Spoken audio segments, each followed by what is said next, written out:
application in the matter of Titchfield Festival Theatre Limited and Titchfield Estate for half the communities and local government. Yes, Ms Thomas.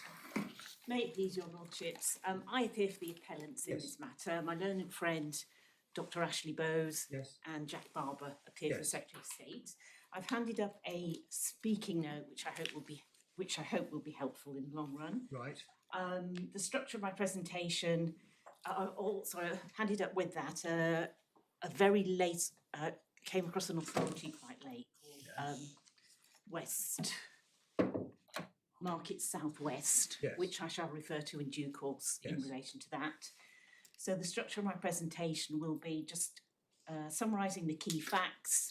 Then I'll go on to a summary of my submissions on ground one, which is the interpretation. Well, I don't think you need to spend too long on the summary of the facts because we have read the inspector's decision letter, we've read the judge's judgment, we've read the skeleton arguments, and we have read the cases. So you can be brisk. I'm very grateful for that. There are a couple other grounds that are sort of parasitic on what I've said. What I've called limb 2 of ground 2, and that's if the court thinks the change in character reason from the inspector is relevant to the use right arguments. I would like to take that, and then also just the fact that the ground F appeal, which talks about excessive steps in enforcement notice, Yes. that's actually flawed if the lawful fallback to area B was did have existing use Yes. rights. So I might just have to ask your leave to deal with those at the appropriate time. So I'm very grateful for that. So if you have the key facts, you have seen that the site is B and C. You know where the units are, C being the one furthest away from the road. So I can take you straight really to 57.4 ground 1 if I could deal with that first. And I'll just refer you first to the evolution of the section. So we've got that in the authorities bundle. Do we need to know? It goes back to 1947. Do we need to know the precise details? Now, I will just say that when you look at those, there's not a great deal of difference in the way that the exemptions have been worded. That the first one being on 003 1947 and Yeah, section 24.4, yes. 23.9 is quite close to the current one we're looking at, 57.4. There is a slight difference in wording. 23.9 from the 71 Act said, where an enforcement notice has been served in respect of any development of land, planning permission is not required for the use of that land for the purpose for which, in accordance with the provisions of this part of the Act, it could lawfully have been used if that development had not been carried out.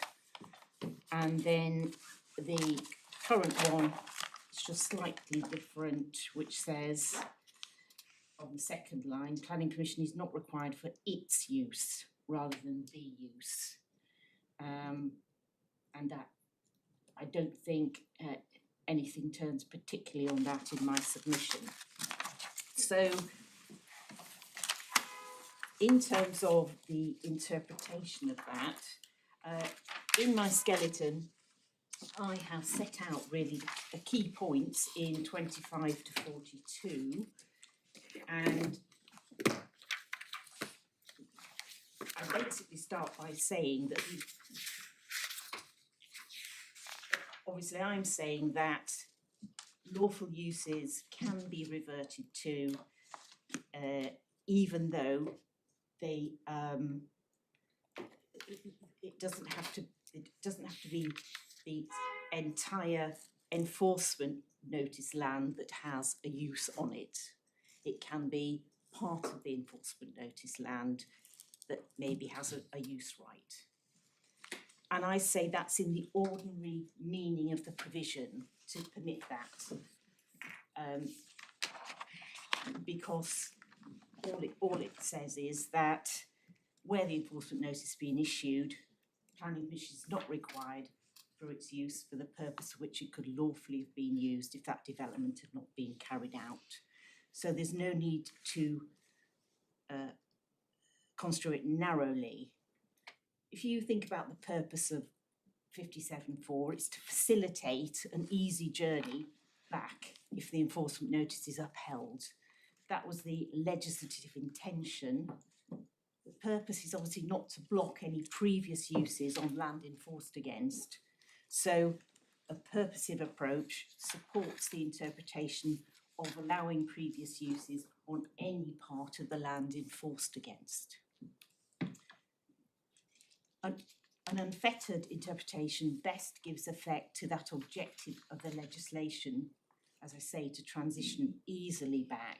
The section doesn't block that reversion simply because there were, say, 2 previous lawful uses on the land enforced against.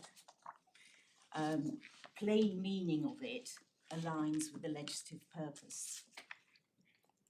So there's no need to adopt a strained construction of the words. So land enforced against may, for example, previously have been used for 2 primary purposes, for example, and they might be adjacent to one another. So you've got the enforcement notice land identifying land in which there are 2 primary purposes. For example, it might be that an ancillary use of land has intensified so much that it's become primary use, and there's another primary use on there, for example. So they might be the subject of one red-lined area, and the enforcement notice would, for example, specify that the particular use must cease on each of those areas. Now, I say it must be the intention of section 57.4 to allow the landowner to revert to one or both of those primary uses. No, we've got that point. Okay. You say the purpose or purposes is what it means. And if you need to, you rely on the Interpretation Act. Yes, section 6, you can read that as Yes. purposes and uses, which is my paragraph 31. Yes. So I say obviously there's nothing in 57.4 which requires a previous lawful use to pertain to the whole of the land. And in this case, the notice was in respect of unauthorised change of use of areas B and C to theatre use. So I say that the section actually does, just on its ordinary meaning, permit area B to go back to its theatre use and area C to go back to its workshop. Yeah, no, we've got that point, Ms. Thomas. You've made it several times. Okay.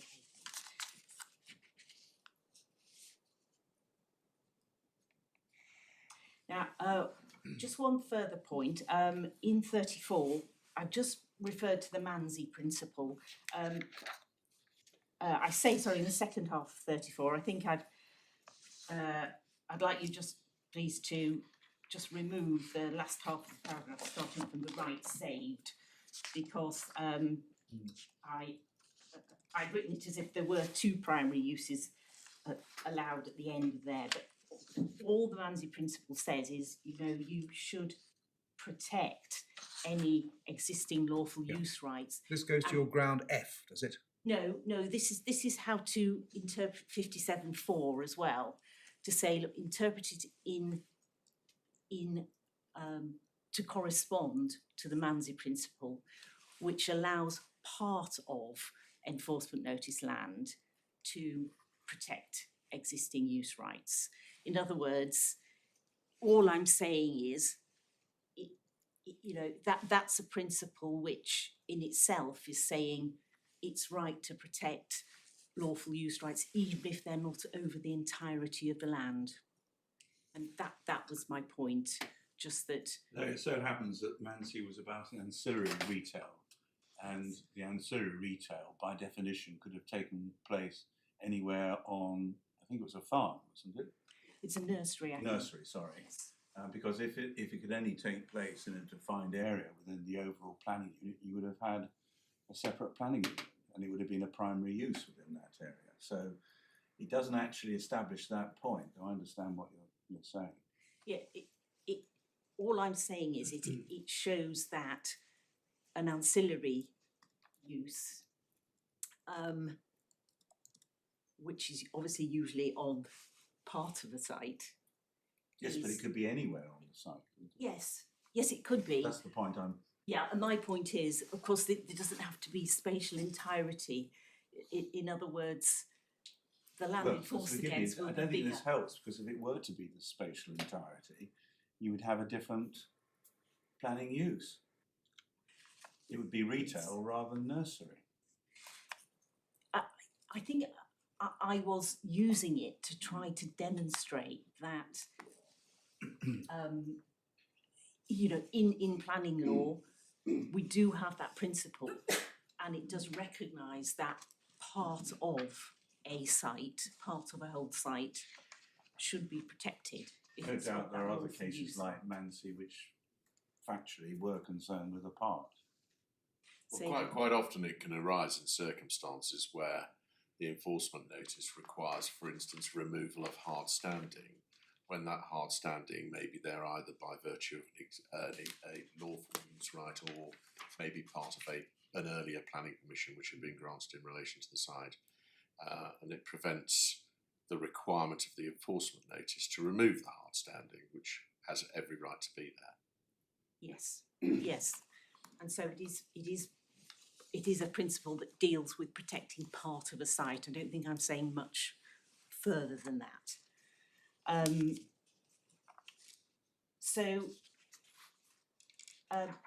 That just might move you on to what the inspector said about 57(4).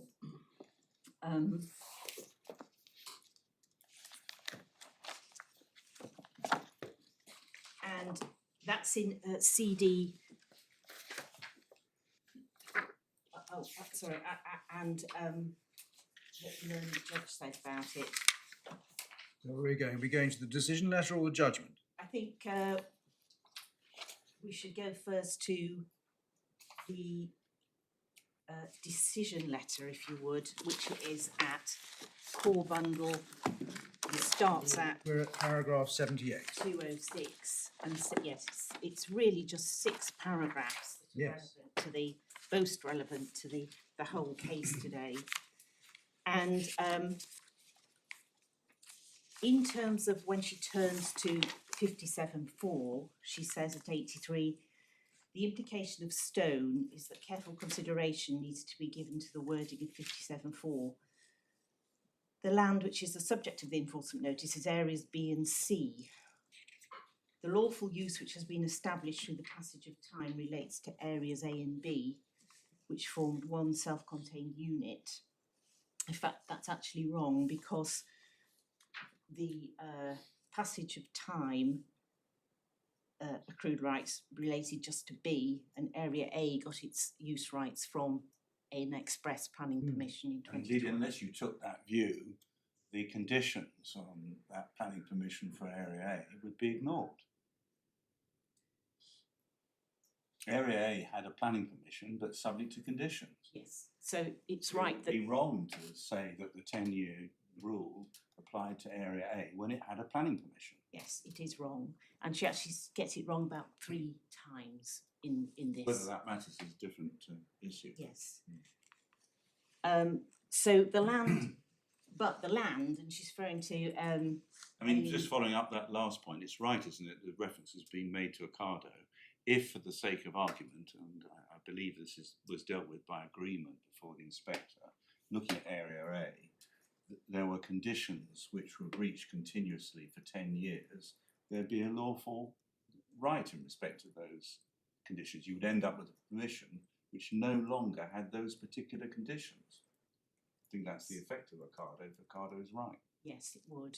So if they've been shown to be breached or on A, it would be occupying under lawful use rights then, effectively. Well, no, even in that analysis, where there'd been a breach, shall we say, of condition 7 for 10 years, your right to use A for theatre would still be based on the planning permission, but without that condition. Yes. You wouldn't call it a 10-year lawful use right. No.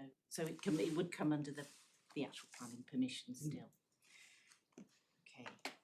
So what she goes on to say, the land with the lawful use as a theatre AB no longer exists as a planning unit. I therefore conclude that 57.4 does not permit reversion to a lawful theatre use in Area B, as suggested by the appellant, because the planning unit no longer exists. But on that basis, when you get to area, 84, how could there be a right to revert to the planning permission for storage in Area B? And there's an inconsistency in her reasoning, isn't there? Yes, and she does mention Area A in 2 points in the decision as getting rights from the 2013 permission. I mean, if the effect of a new planning unit is to extinguish previous use rights, it doesn't. The effect is not just to extinguish the last ones; it's anyone's, including the permission for storage use. I don't understand the logic of what she says in 84. I think she's assuming that there is no lawful use right for a theatre, and therefore you'd be able to revert to the planning permission for B, which was also under the 2012 permission, but the difficulty here is that she seems to think that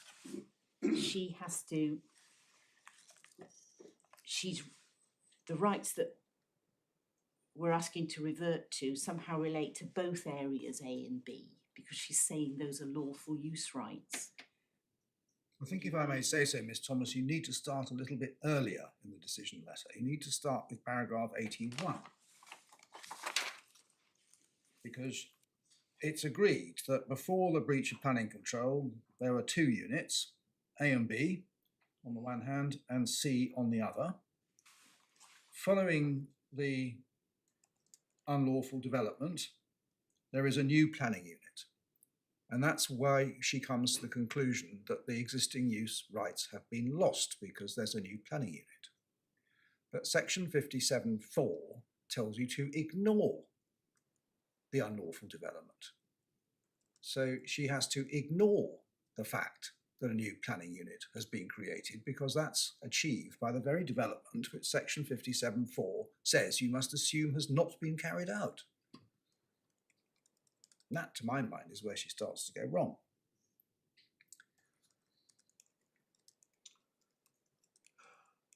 While we are there, in 79, well, actually, I just point out that she refers to accruing lawful use on Area A, both in 78 in the second line and 79.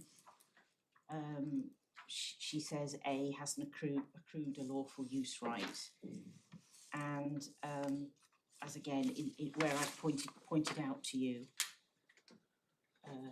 in 83 as well.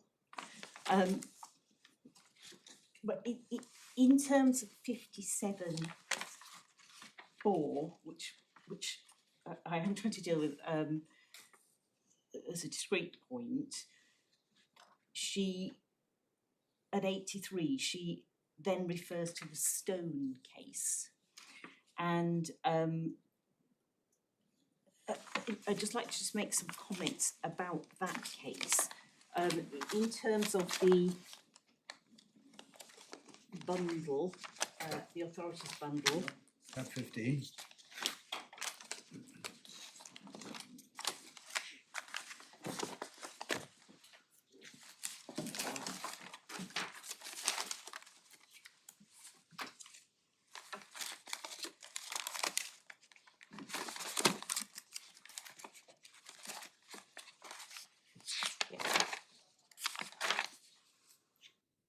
starts at 160.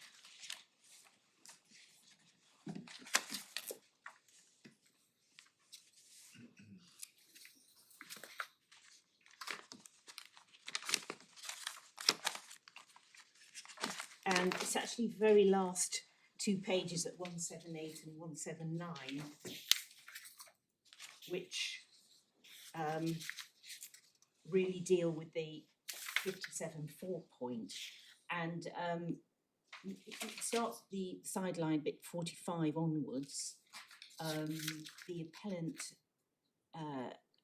as advocate, had tried to rely on 57.4 for a different grounds. If you'll forgive me, I picked this up at paragraph 43. Yes. Okay. Because that's where the core of the judge's reasoning starts. He says that in his judgment, demonstrate clearly why the inspector reached the conclusion the creation of new planning units involving Area D constituted a material change of use, and that as a consequence of that change of use, the right to use Area D in accordance with the Planning Commission had been lost.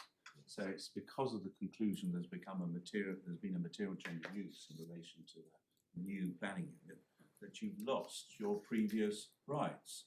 But I think we all understood that indeed, absent section 57, subsection 4, you couldn't go back to your previous rights without obtaining a fresh planning permission. That's not saying very much about what section 57.4 does. No. It's there for a reason. I mean, on that reading, it would look as if section 57.4 doesn't address that, it becomes OTOs.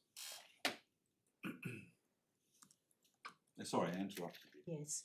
Then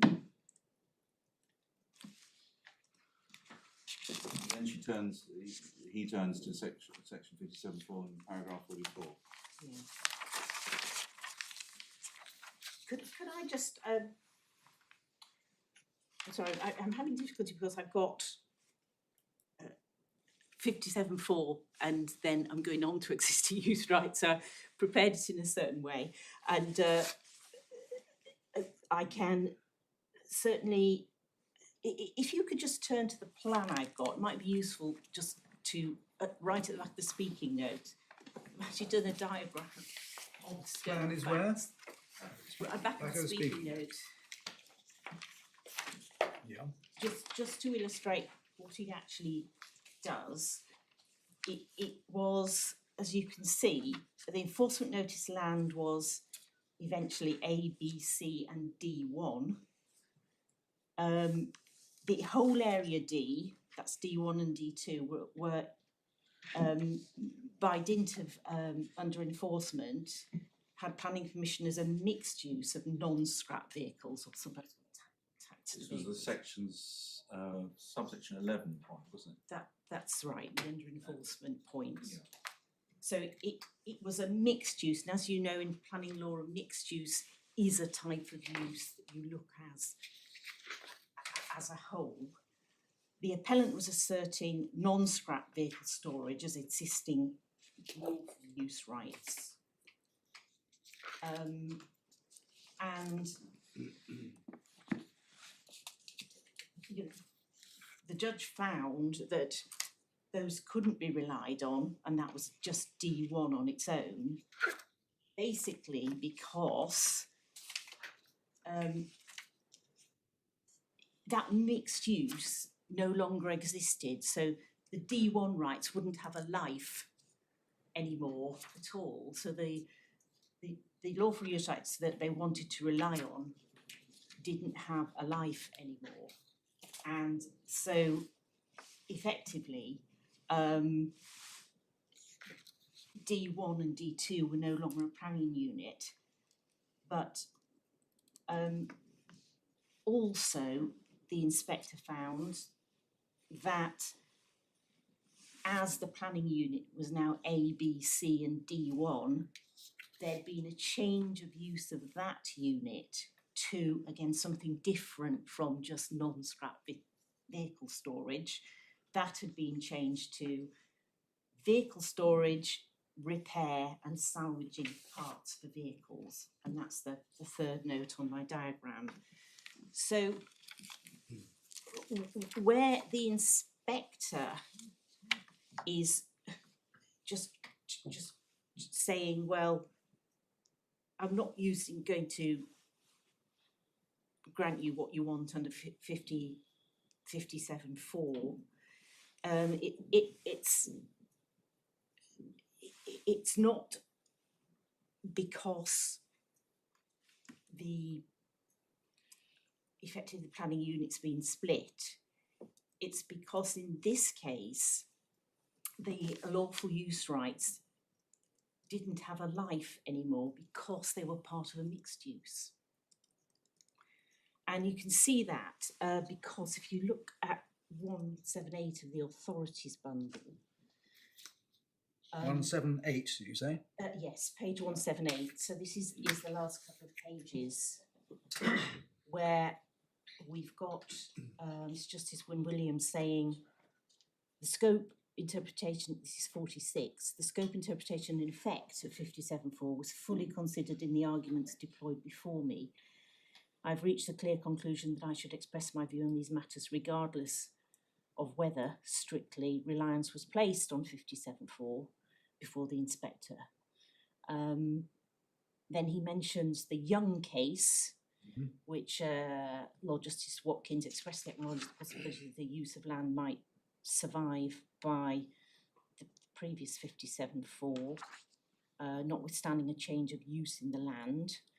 But then he says 57.4 is in identical terms, which is not quite right, and I've pointed that out to you. But he says, so far as I'm aware, there has been no decision in which an authoritative exposition of the circumstances in which 57.4 or its predecessor should apply. That said, I do not consider that this is a case in which any such exposition should be attempted. So just obviously making the point that there he is saying, I'm not giving a definitive view about 57.4.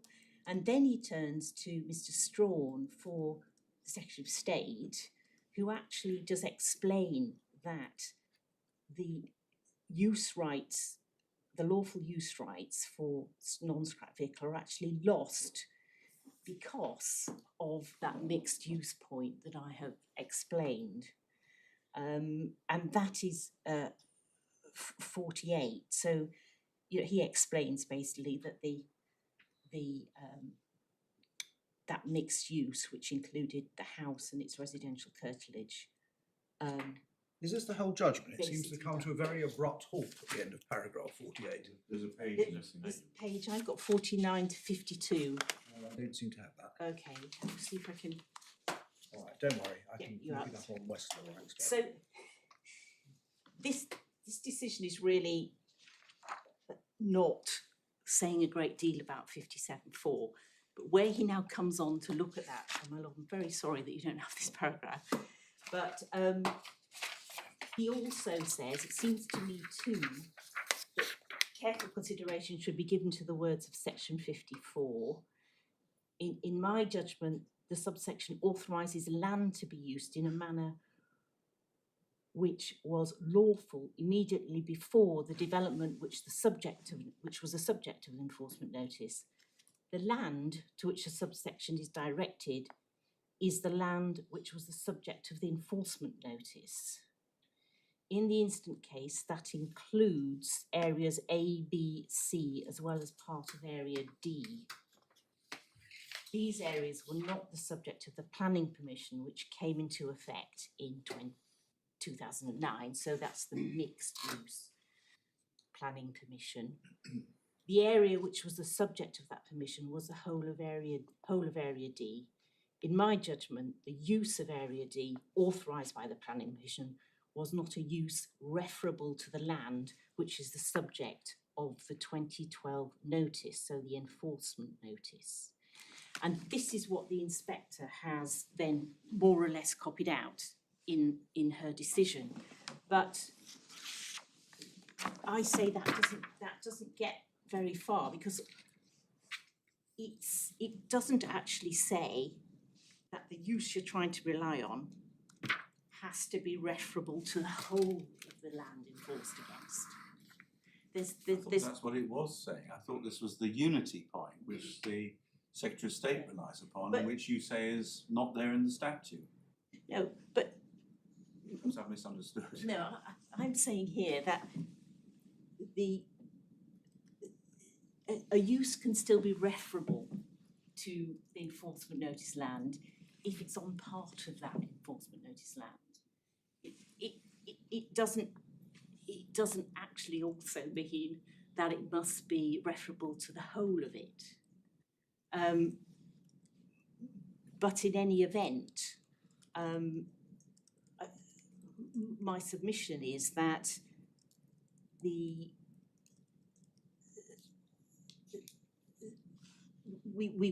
wouldn't necessarily offend paragraph 49 for what it's worth, because area B is still referable to the enforcement notice land, and as I say, on an ordinary meaning of 57(4), the use can be reverted to, because there's nothing in 57(4) that says anything specific about having to revert to a use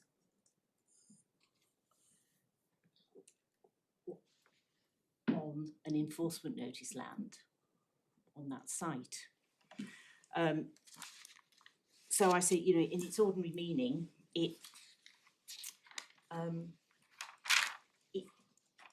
does encompass, and should encompass, for instance, being able to revert to any lawful use.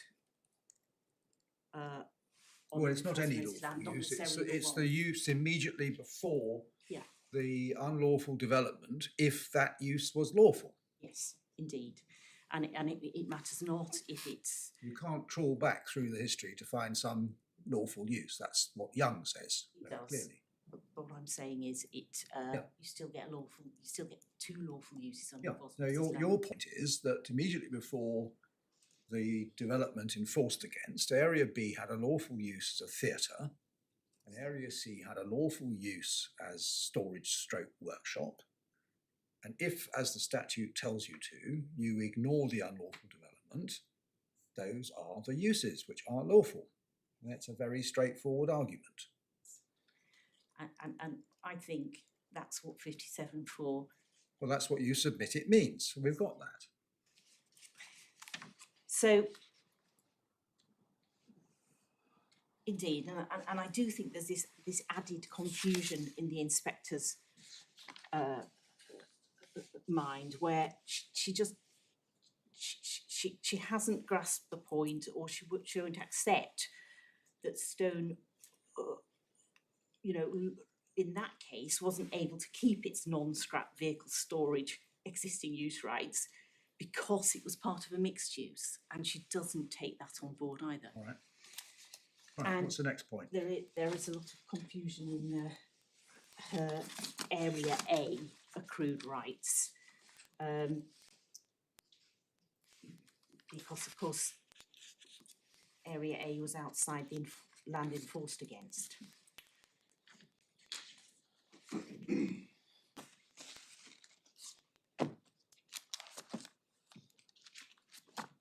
So I think that if you just check, I think that covers the points Round that I one, isn't it? wanted to make on 57(4). Yeah. Right. So if I could go back to my speaking notes.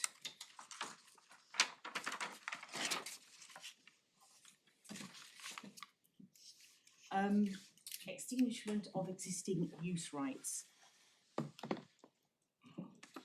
Area B.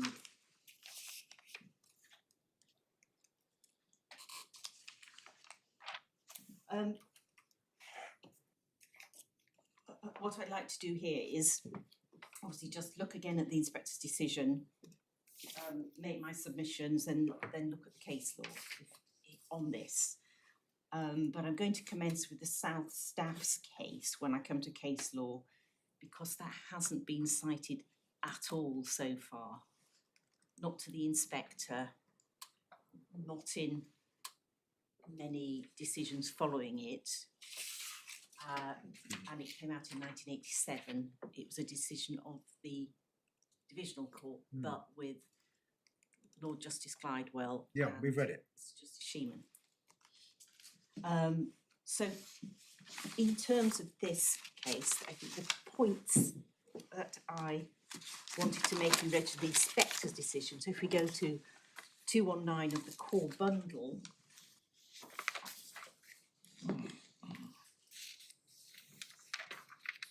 And it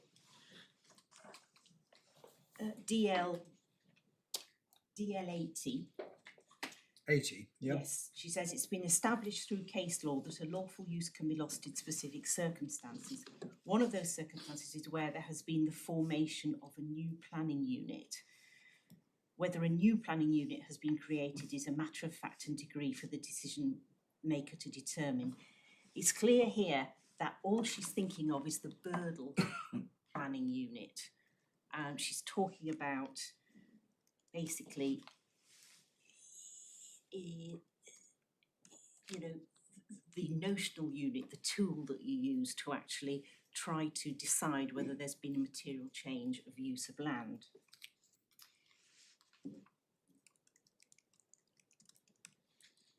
And at 78, I think I've sort of made that point already. At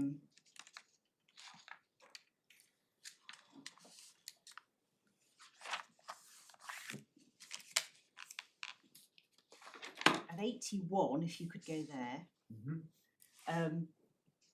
parties agree that prior to the current breach of plan control, there are two planning units, A and B, and that Area C previously formed a separate planning unit, which is true. They also agree that the unit of occupation is now all three areas. Again, true. While there are three separate theatres and a number of ancillary activities taking place, they are not in physically separate or distinct areas that are occupied for substantially different and unrelated purposes. The Arden Theatre straddles B and C, which are no longer physically subdivided. Amongst other things, Area C provides backstage space, as well as dressing rooms, part of the stage, and orchestra pit for the theatre. I am therefore satisfied that a new planning unit was formed when Area C was incorporated into the theatre use with the construction of the Arden Theatre. Now, that was actually a matter of agreement anyway, because that's the breach of control, effectively. That Unit C was workshop storage use, and there was no permission for change of use to a theatre use. So there, she's obviously referring to new planning unit in this again in the Birdle sense. See the use of the word occupation. Yes. It's primarily an area which is in single occupation. Yes.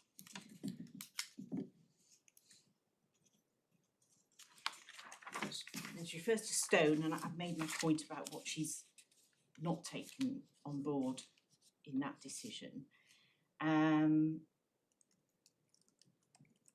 But she's referring to stone here, saying that was a pre-existing lawful use, which I say obviously is part of a mixed use, was found to be capable of being extinguished by the creation of a new planning unit in respect of the land in question. Well, again, she's now seems to be moving on to the different meaning of the words new planning unit, and seem to be looking at the extinguishment point, which of course means that she has to look at whether there are inconsistent anything inconsistent being done on Area B, different to the theatre use, which was its lawful use. Well, you say inconsistent. We'll need to look at the principle at Yes, some so- stage, but is the test whether something is inconsistent with the continuance of the previous lawful use rights? That's definitely, yes, part of it. Can you actually continue those physically on that? If, for example, you premises? have a new planning permission for a building on the site and it has a condition which says you can't use the open land for X, that's making it clear that the reliance upon the permission, I mean, the mere fact that it exists doesn't extinguish use rights. It's when it's implemented. But when you implement it, you're subject to a condition which says you can't use those use rights. So it's clear it's been extinguished. Yes, that's a situation where it's clear that They can't. The continued existence of those rights cannot survive the reliance upon the planning permission. that's right. If you've relied on it, then and there's a condition preventing that, then it would be not possible, inconsistent to rely on your lawful use rights. Or inconsistent with the continued existence of those rights. Yes. So she goes on to say, in this case, the amalgamation of two planning units into one has resulted in a change in character of the use. And this is where I feel that she loses her way. She says it has changed from a small theatre. Well, she's going back to Birdle considerations. She is, and she's basically saying, look, it's got bigger. It's more of the same. It's A, B, and C now. There's more traffic, there's more noise. And there's the a form, material change. yeah. And then she says, and the formation of a new planning unit. So she just, again, is not applying the right questions. She seems to think that is enough to extinguish the use rights when it's clearly much more complicated than that. And then, yes, she basically talks about the additional impacts from having effectively the Arden Theatre as well as the two other smaller theatres in there. And then says, she makes a point that the theatre has simply been extended, and to be fair, she is there referring to the fact that there was a workshop storage use in Unit C, which has obviously been changed into theatre use. So that is the upshot of really that's the whole reasoning when it comes to extinguishment in this decision letter, and I obviously submit that it just. Can I just see if I've understood the point that you're making here?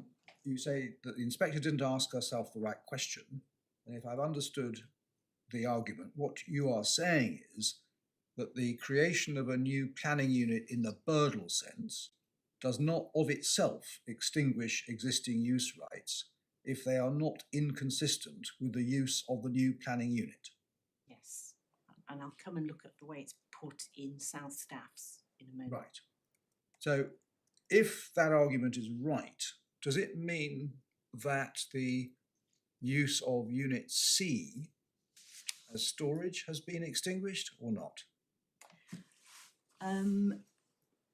Well, that would have been the last lawful use. No, that's But that. no, it's not. Last it's lawful not- use is a Section 57 point. Yeah. I think you're not dealing with Section 57 at this point, as I understand it. You're talking about, more generally, does the creation of a new planning unit extinguish existing rights? Well, there's no reliance on Unit C of unlawful use rights, because that had an express planning permission. So it would be able to act or operate under that 1963 permission for workshop storage. Is that what you're asking me, my lord? I see. the only accrued lawful use rights that we needed to rely on here were under Area B. That's solely because it related under your ground A application to what you were proposing to submit was a realistic fallback against which the planning merits should be assessed. Yes, we were saying, look, The whatever may be the role of Unit C or Area C was not part of your fallback argument. no, it wasn't. We said we could do a reduced theatre anyway because we had lawful theatre use rights in Area B. And we presented evidence on the number of reduced seats and how realistically we would do that. But obviously that's a matter of Yes. evidence and weight on that. But yeah, that was the argument. So it should But just I'm, be. I'm a little confused because if I go back to DL 78, where the fallback case starts with misunderstood. There's reliance on use of areas A and B as theatre could continue, and area C would revert to a storage use. Yes, she's So got So it that looks wrong. as if you were saying, what's the difference between the whole site, A, B and C, being used for theatre and ancillary theatre purposes, as compared to what we can do otherwise, which is using A and B for theatre and C for storage. Indeed, and we said it's much more sensible. Storage plus workshops, actually. Grant as a retrospective planning permission because you can put conditions on Well, that's another point. our rights, and that's why I that's a tried to make different it an attractive argument to go that direction, which But that was an ingredient of your fallback baseline. we put That forward. Area C could be conditioned, which would have avoided any significant impact from the use of that area. Yes, we were saying that's part of the ground A, the deemed permission. So if you were to grant us under ground A, you can attach what the conditions that we'd put forward or what the local authority wanted to put forward, and that was much more. Obviously, submission was that's a much more attractive situation than having A and B in theatre use, because that the lawful use rights in B would have been unrestricted because they'd gone on for more than 10 years. So the conditions on that didn't bite.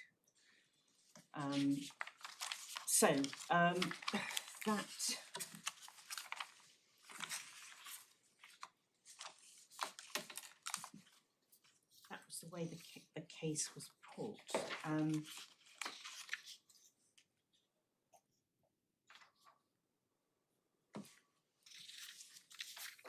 Just check my note.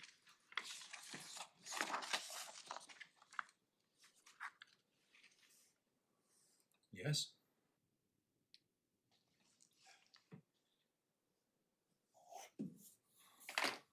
Yes, sorry, thank you.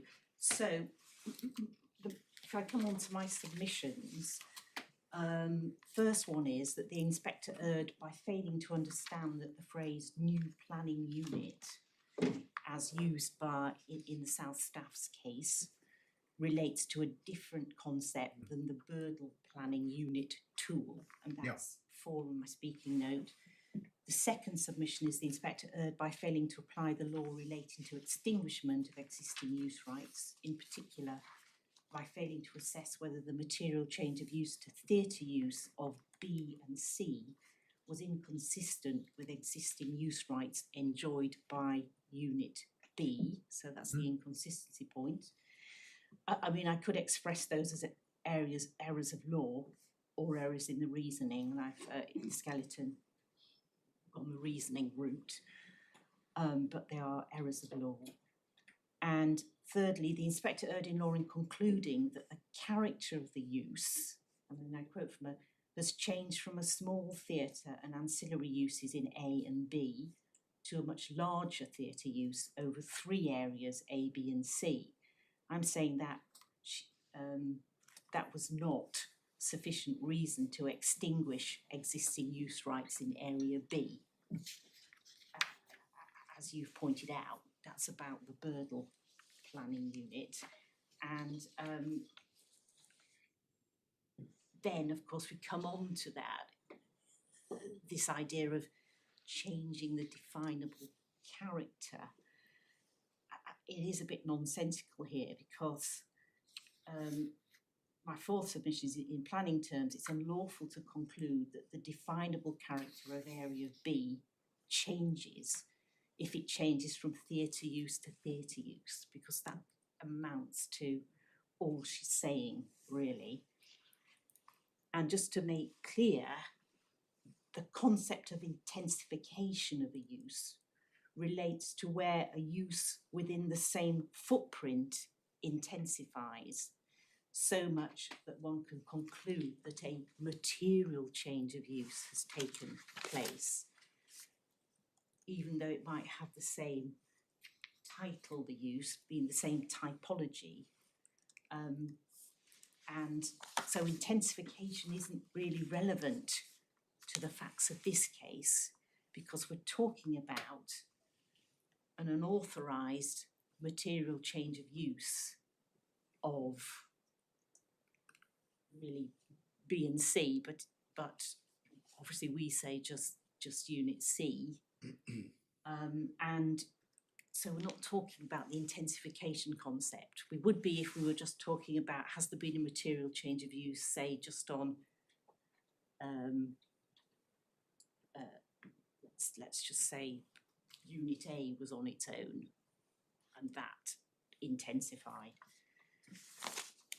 So those are the four main submissions. Then I've got the two sort of parasitic ones where I'm saying ground F's flawed because she didn't treat our fallback theatre use properly.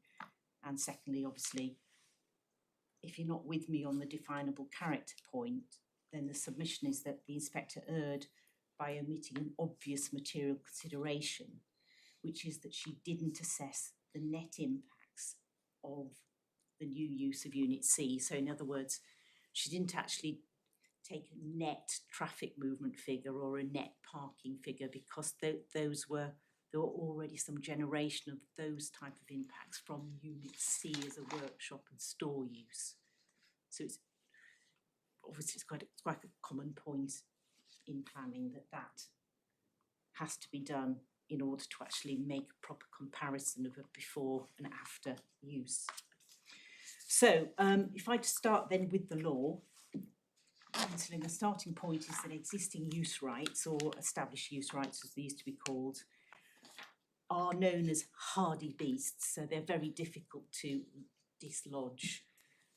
Lord Scarman called them back, and they can only be extinguished in very restricted circumstances.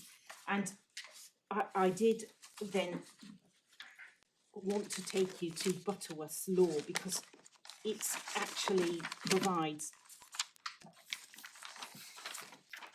a very useful summary of really where we get this problem between using the word new planning unit in the Birdle sense and new planning unit in the sense that it might dislodge existing use rights. And it's AB 203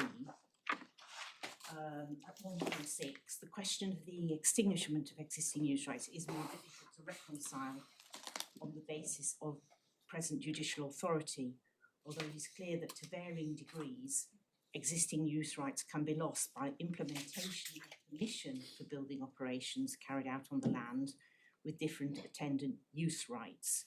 So that would be something like Petticoat Lane case, where you've got the building on stilts really going over the undercroft of space which was used for markets, but very much what I'd call a wholesale moving on of planning history of a site. The effect of erecting a building covering the whole of the site will, insofar as the use of the building is inconsistent with existing use rights, cause a new chapter in the planning history of the site to commence. This sequence of events has also been described as the creation of a new planning unit although the use of the concept of the planning unit in the context of extinguishment can be misleading. This is dealt with in South Staffordshire. We don't need it from a textbook, Great. do we? Thank you. I wanted to go there next. So if we look at South Staffordshire, that's at AB 128. 128. Thank you.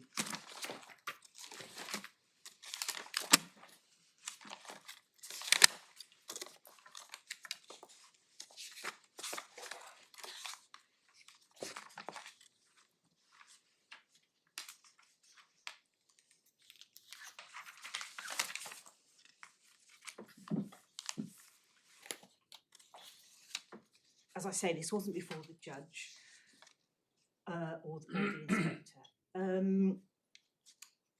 It's got complicated facts, but I can simplify those to this, that there was a 7-acre site with an industrial warehouse type building within it, and the building had some hard standing around it.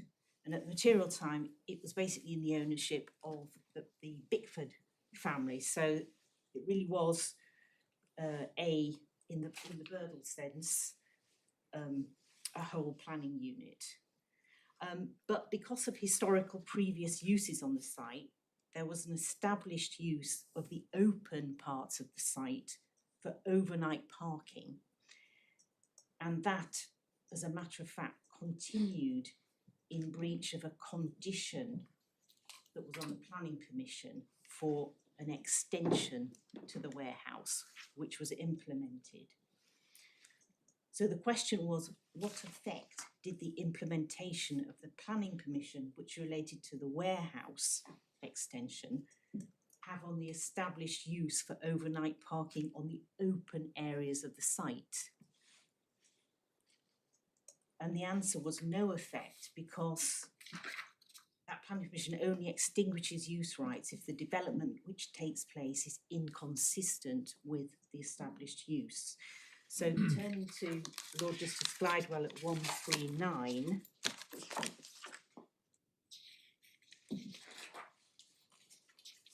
the last paragraph, this is really right up until middle of 142 is all highly relevant to this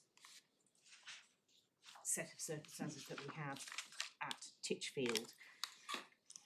The new planning unit. So the phrase "the planning unit" is a useful piece of shorthand to describe the area of land part of a building or group of buildings to which a local... You don't need to read this aloud, Miss Thomas, just tell me which parts you want us to read.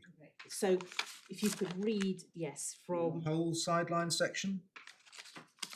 From the new planning unit, yes, please. We have read it in preparation for the appeal, but Yeah. we'll read it again.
So the points to pick out are obviously that there clearly makes a distinction that there are really two shorthands and they mean different things for the new planning unit.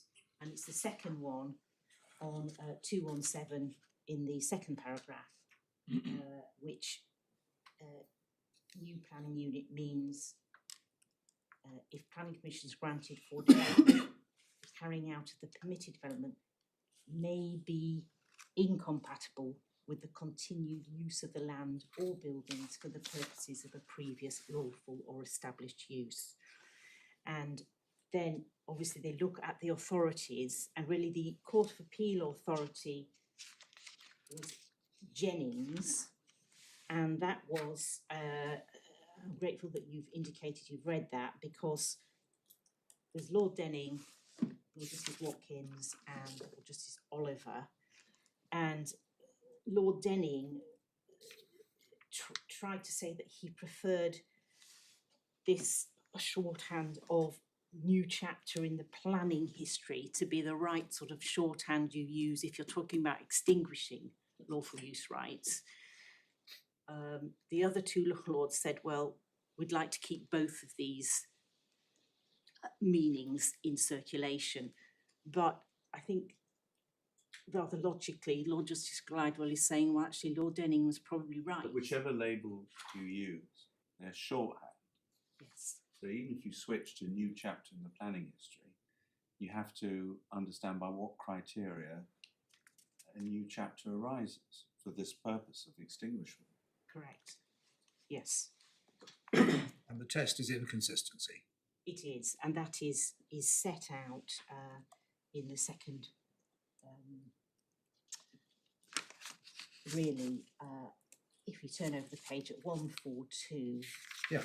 in our opinion, if land forming part of a larger area in one occupation has an established use, and if planning permission for the erection or enlargement of the building on another part of the same area is granted and the development takes place, this does not necessarily terminate or remove the established use.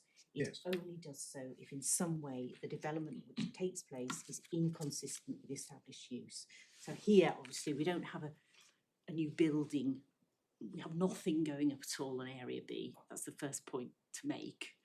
That just carried on in theatre use, except internally there was part of the Arden Theatre built, but it was already in theatre uses, and that was accepted by the local authority.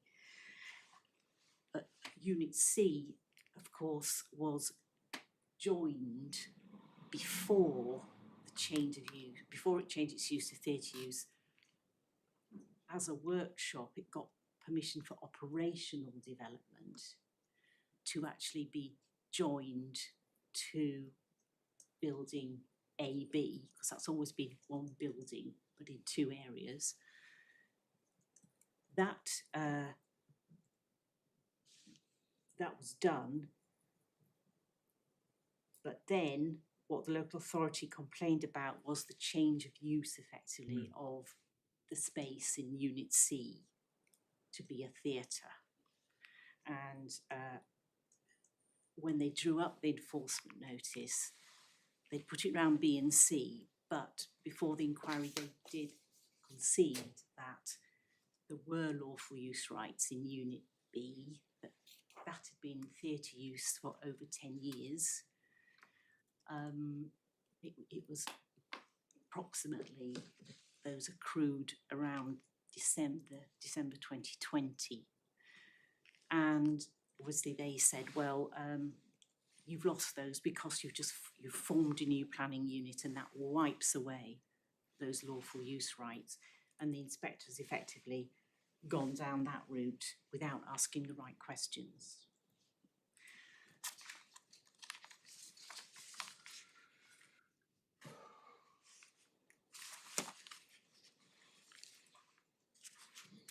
And what is quite interesting there is that Lord Justice Glidewell is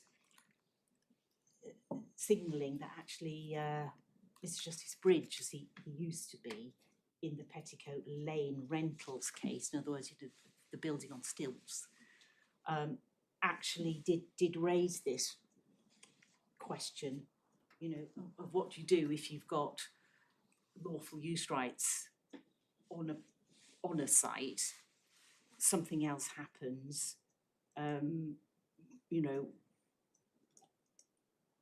it isn't just that something else happens, it's you know, what he wasn't sure what the answer was, and Got it. that's been given here. Right.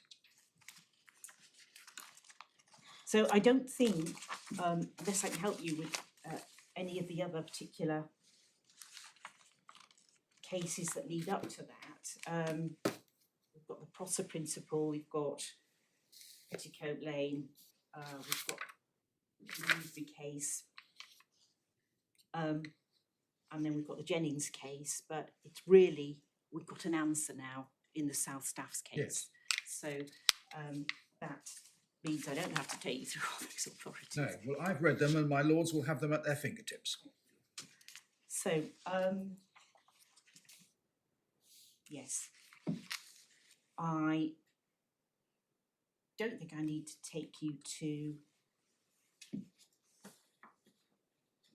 that. I will mention, if I could, that in Stone, Justice Wynne Williams, Stone was, as you know, we've looked at it 2014-15.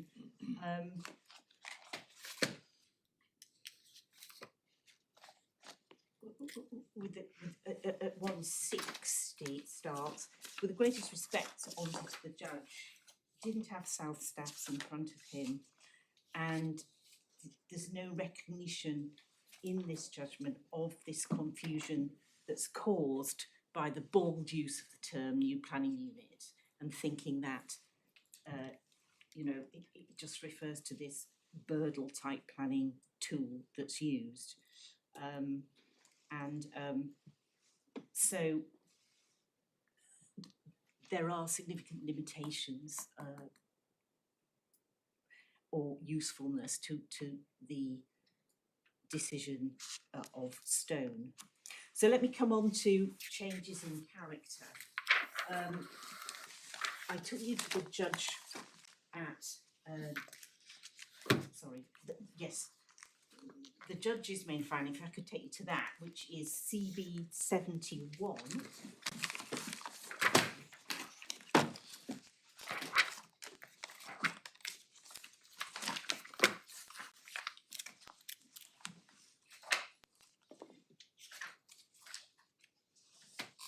Paragraph 34 of the judgment.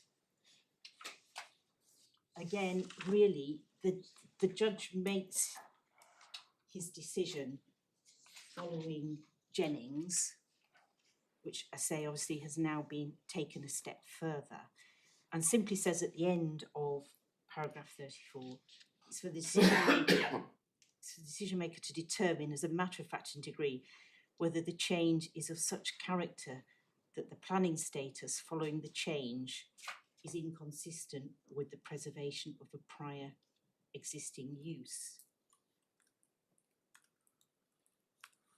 Now, here, I would say really this concept of changing character and planning status, I'm struggling really to understand quite what that means, and I don't think it is asking the right question at the end of the day. This language follows on from Stone, doesn't it? It does, and also from Jennings, partly as well. Where do we get it in Jennings? Just see, Jennings just referred to character. At the moment, Jennings is at 98.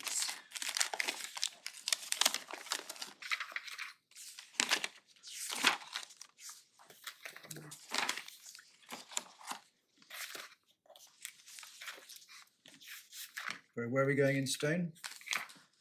We're in Jennings at the Oh, moment. in Jennings. Ninth Jennings being Gate. Court of Appeal, right? It's where people apparently are taking this line and forth from. I'm just curious to know where it's in Jennings. The character of. Thanks. 11. Yeah. At AB 111, That's what I was wondering.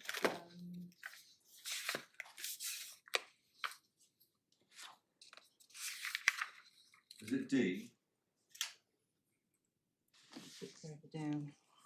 Well, it Yeah, starts, shape. it starts at D. This is the essence. Where there's been a total change in the physical, it's very easy to infer blah, blah, blah. Whether the alteration is of such a character as to produce this result is, I think, in every case a question of fact and degree. Ah, there it is, yeah. Yes. But then before he gets there, such an inference may equally be drawn, may equally be irresistible, where there's no change or a less radical change in the physical nature of the site, but a change in the planning status, and then they get the test of inconsistency with the preservation of a prior existing use. And then what is relied on the other side is, and in stone, is the incorporation into a larger single unit. But I'm struggling to see why, simply because you incorporate land into a larger single unit of occupation, for example. It wouldn't necessarily follow, would it, that you were extinguishing lawful use rights, because it depends where those use rights are, and they may not be interfered with, which was the Titchfield case, effectively, because Area B was part of the original building AB, or the original use, which then became lawfully theatre use. So what I'm saying is just because we joined Unit C onto B, obviously that hasn't affected B. So if we go back to what you were showing us in the judgment at paragraph 34,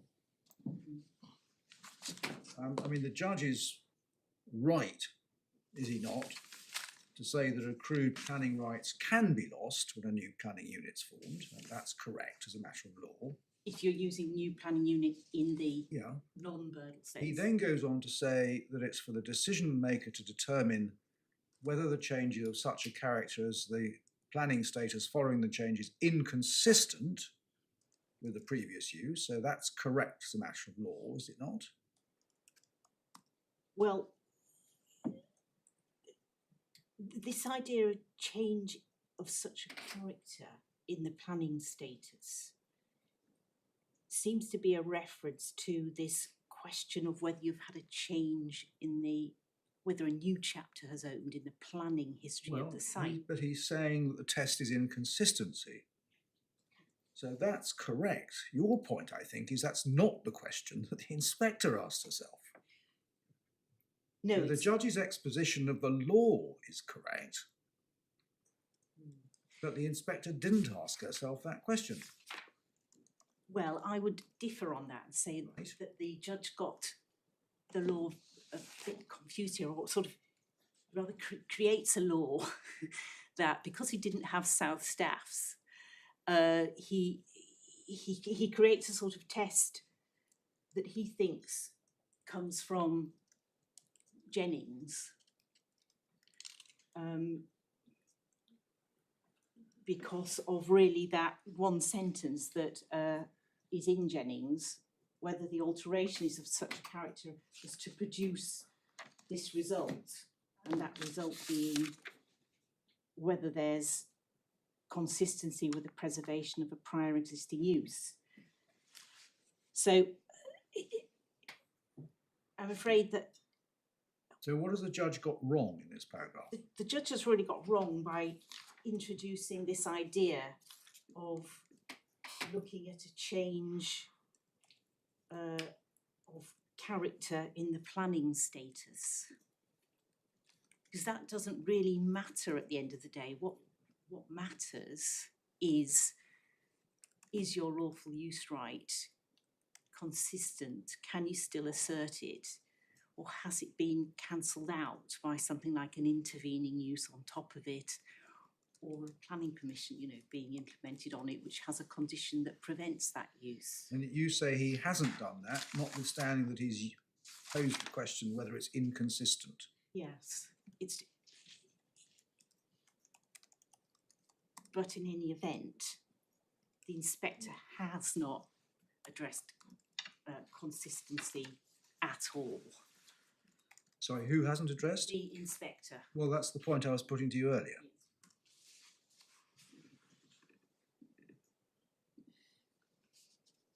Right.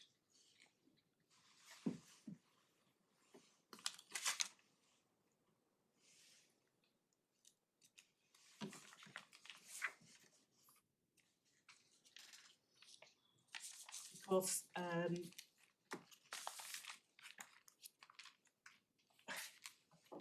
if we look at her paragraph, as I say, that's 82 220 of the core bundle. Yeah, we've looked at this before. Yeah, the only reason she gives us is this.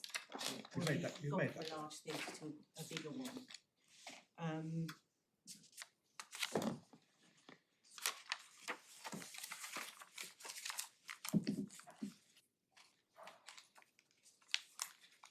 So, I'm speaking now to page 10, basically saying that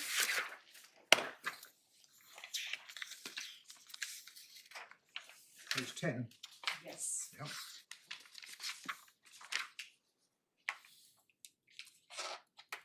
the enforcement notice officers alleged a breach of planning control in the form of material change of use of the identified land, that's B and C. But there was no dispute that there had been a breach of planning control in that a material change of use of the enforcement notice land had taken place. So what I'm saying is her reference to, well, you've got a much larger theatre here, and you've taken in Unit C. We say, well, yes, we knew that. Otherwise, we would have appealed the notice under maybe ground C, saying, you know, that the matters have happened, but it doesn't constitute a breach of planning control. So that doesn't get us towards any explanation of how the use rights have actually been lost. But I think you actually have my point. Yes, we do. And I think that she erred because the submission of the council in closing, if you just look at that, please, at SB 148. Well, you've quoted it, haven't you? Pardon? You've quoted it, have you not? I have. They said in closing, if there had been no change in the planning unit, then there would be no issue. But the planning unit where the lawful use had accrued, A/B, so a bit wrong about that, it's just B, no longer exists. And that's basically what she thought, all she thought that she had to find. That it was, if you've got a Birdle type change, then the existing use rights are lost. And I've taken you to that part and repeated it there of Lord Justice Clive's identification of the test. So I turn then to addressing the Statute of States skeleton. I know it's often said you should get your retaliation in first, but why don't you let Dr. Bowes make his submissions and then you can see what you need to reply to. May I just then finish off? Let's Yep. assume that I do that later. Okay.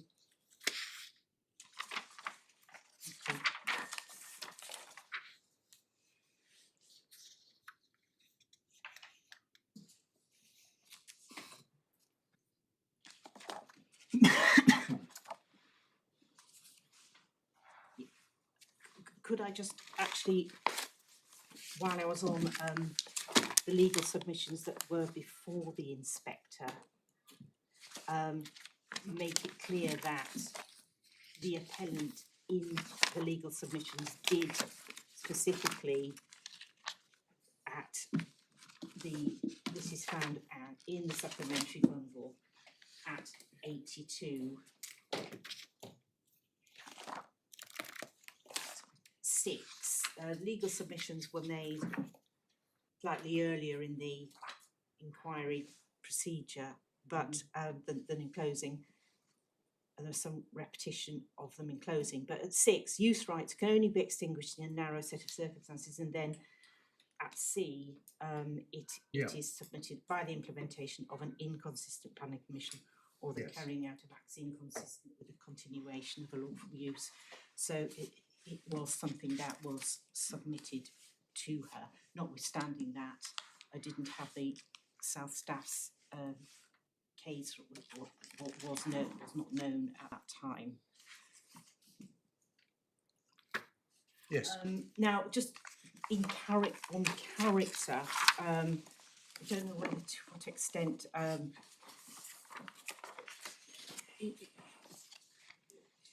you are with me on that really being character of use, really being almost irrelevant to the test.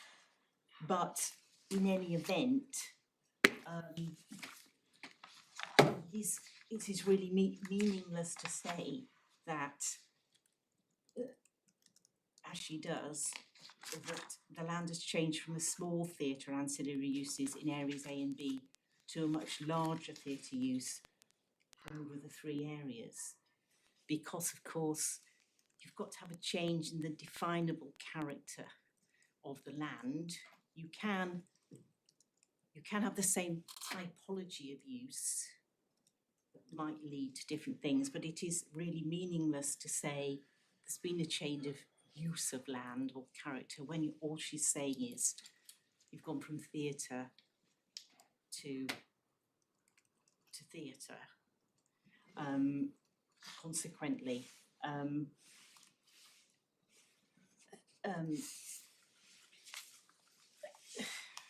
here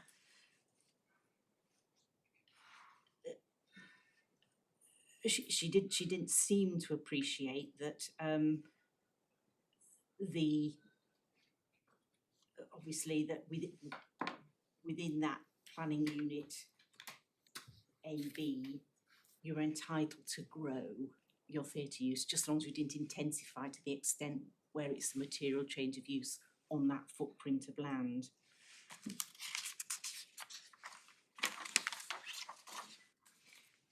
My learned friend has referred to the Barton case, Barton Park, which is in the authority bundle at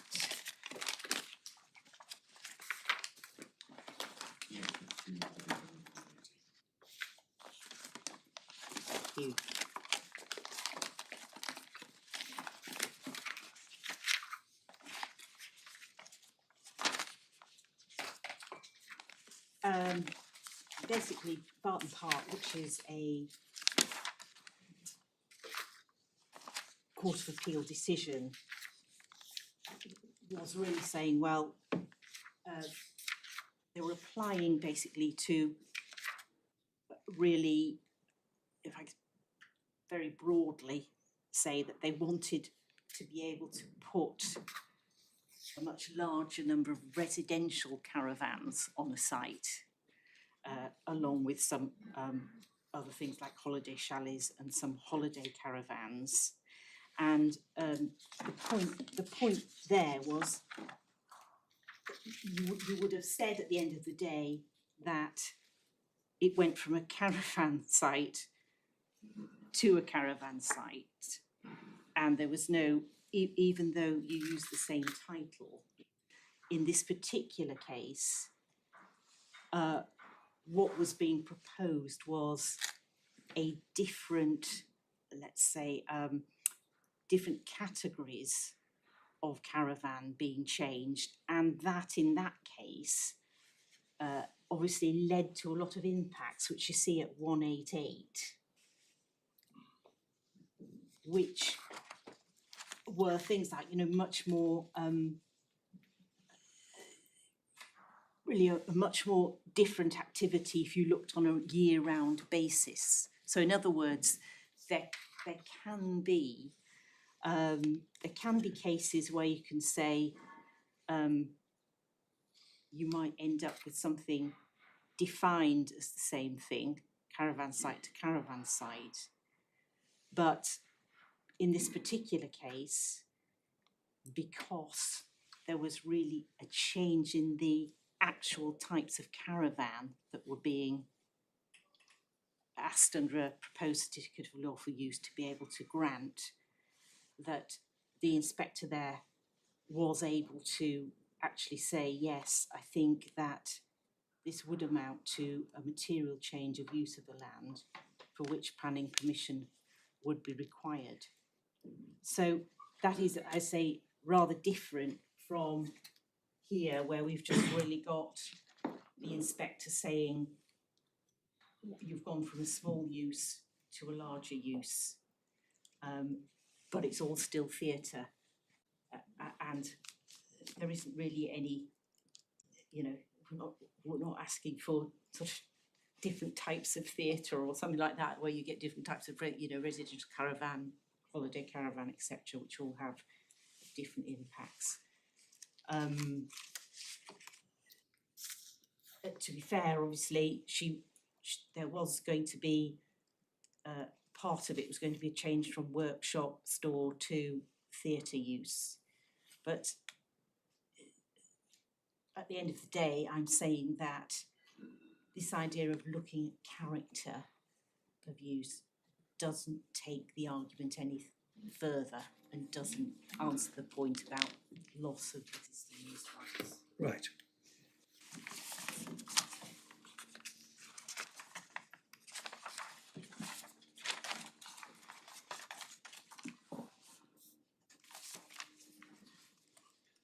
So I can just say quickly that the ground F issue is simply that if we'd had a lawful fallback use for a theatre, having a smaller Arden theatre, then the steps required to be taken under the enforcement notice may well have been excessive. So therefore it just falls that the ground F appeal was wrong if she didn't handle the fallback use argument properly. And then, yes, what I'm saying about this baseline impacts, if you look at what she's done, again in paragraph 82, she's saying the new planning unit contains a large theatre which has given rise to additional traffic movements, noise generation and parking requirements. But what she hasn't done there is take into account what I say is an obvious material consideration, in that you must look at what the traffic generation, the parking, etc., was being generated by Unit C as a workshop. Might have taken on the other side that evidence wasn't put before her. Yes, it is. It is. So if the inspector had gone down that road, using their own personal expertise to form some sort of assessment without evidence, there might have been a fairness complaint. Yes, I mean, Doesn't sound like your best point. the thing was, I accepted that we didn't lead evidence on those, but I'm saying it in this case it is obvious that Well, it may be if you're going obvious. to It do is that obvious. It's assessment, obvious to everybody, but the evidence wasn't called. no, the evidence of what parking was available with Unit C was there on the ground, but I completely accept that we did not, theatre did not call evidence of, for instance, how many traffic movements it generated on that from Unit C.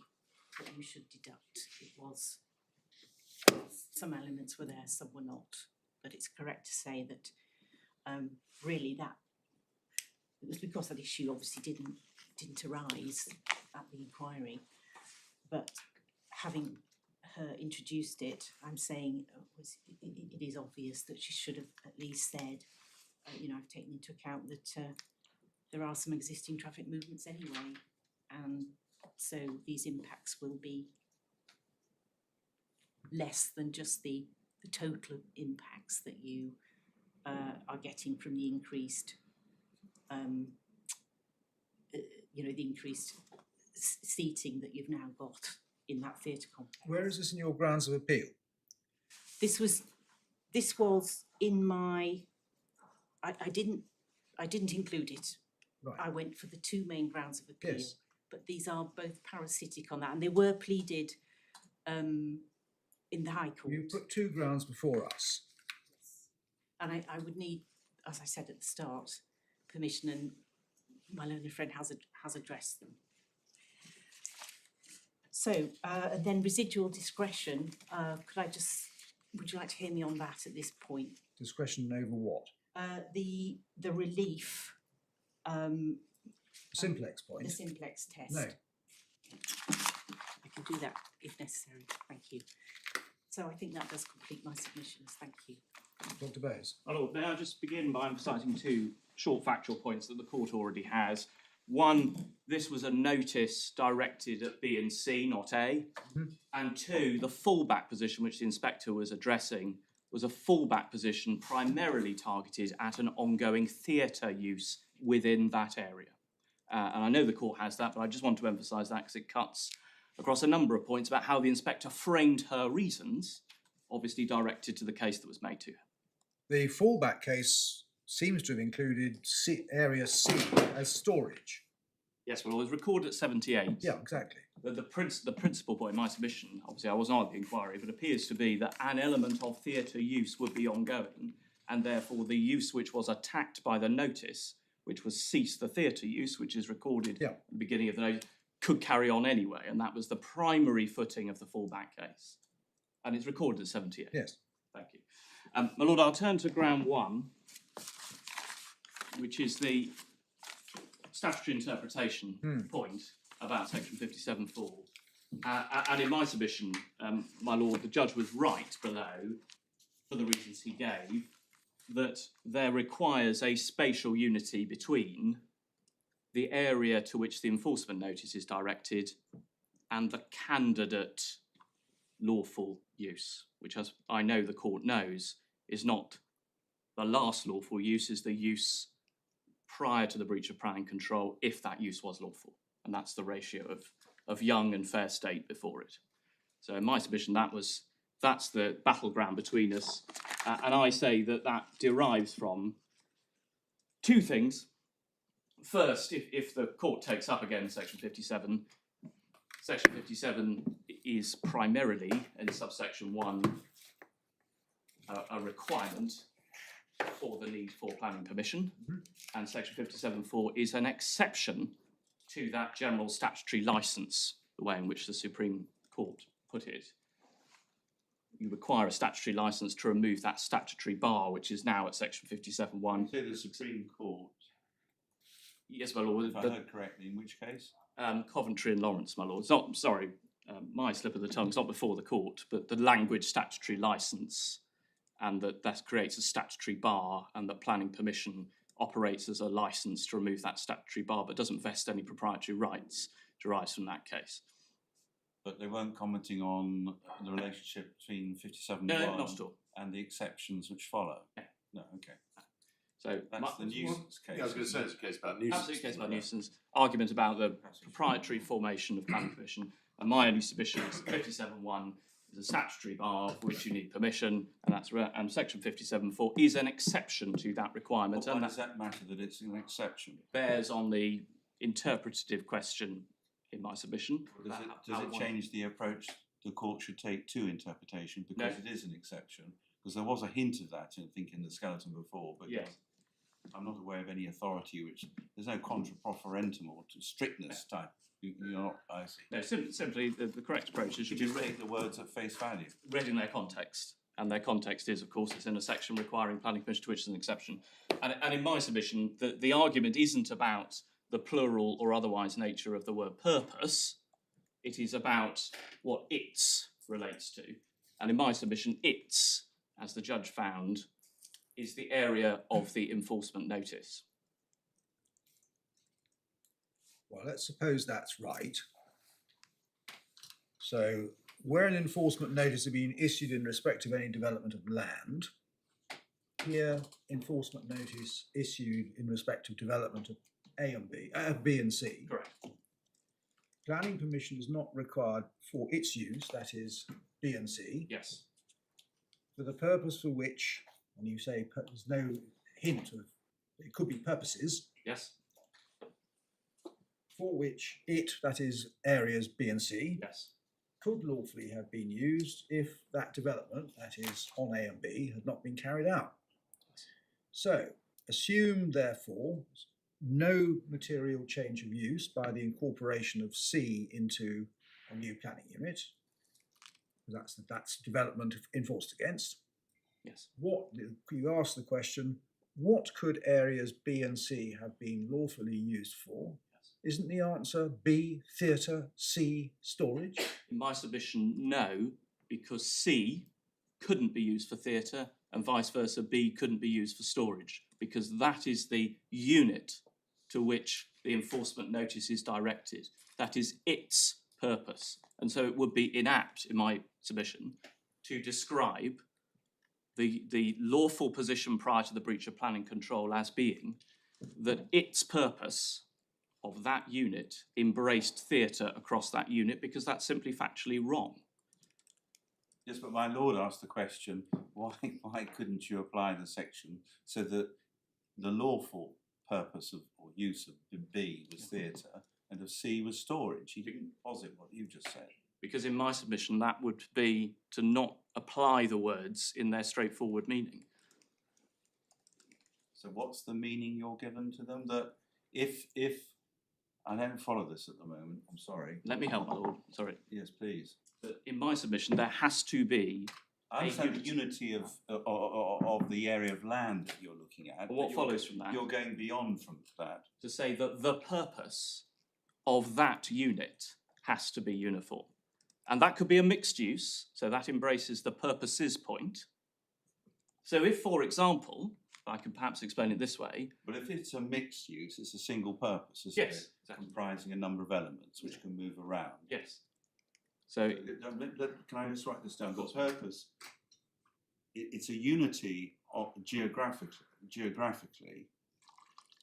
but it's also a requirement that there's a unity as to purpose. Purpose, yes, my lord. Related to that area, Yeah. related to that area. So you have to have both. You have to have an area, which is the area covered by the enforcement notice. Yes. One. And two, a use which is coterminous Yes. Yeah. with that area of land. Yes. But you're going beyond that, aren't you? Well, what is the unity as to purpose within that geographical unit? What does that mean? That any area of that land could be used for that single purpose or purpose. Exactly. You're implying a single purpose, which is why you gave the example of a composite use. Yes.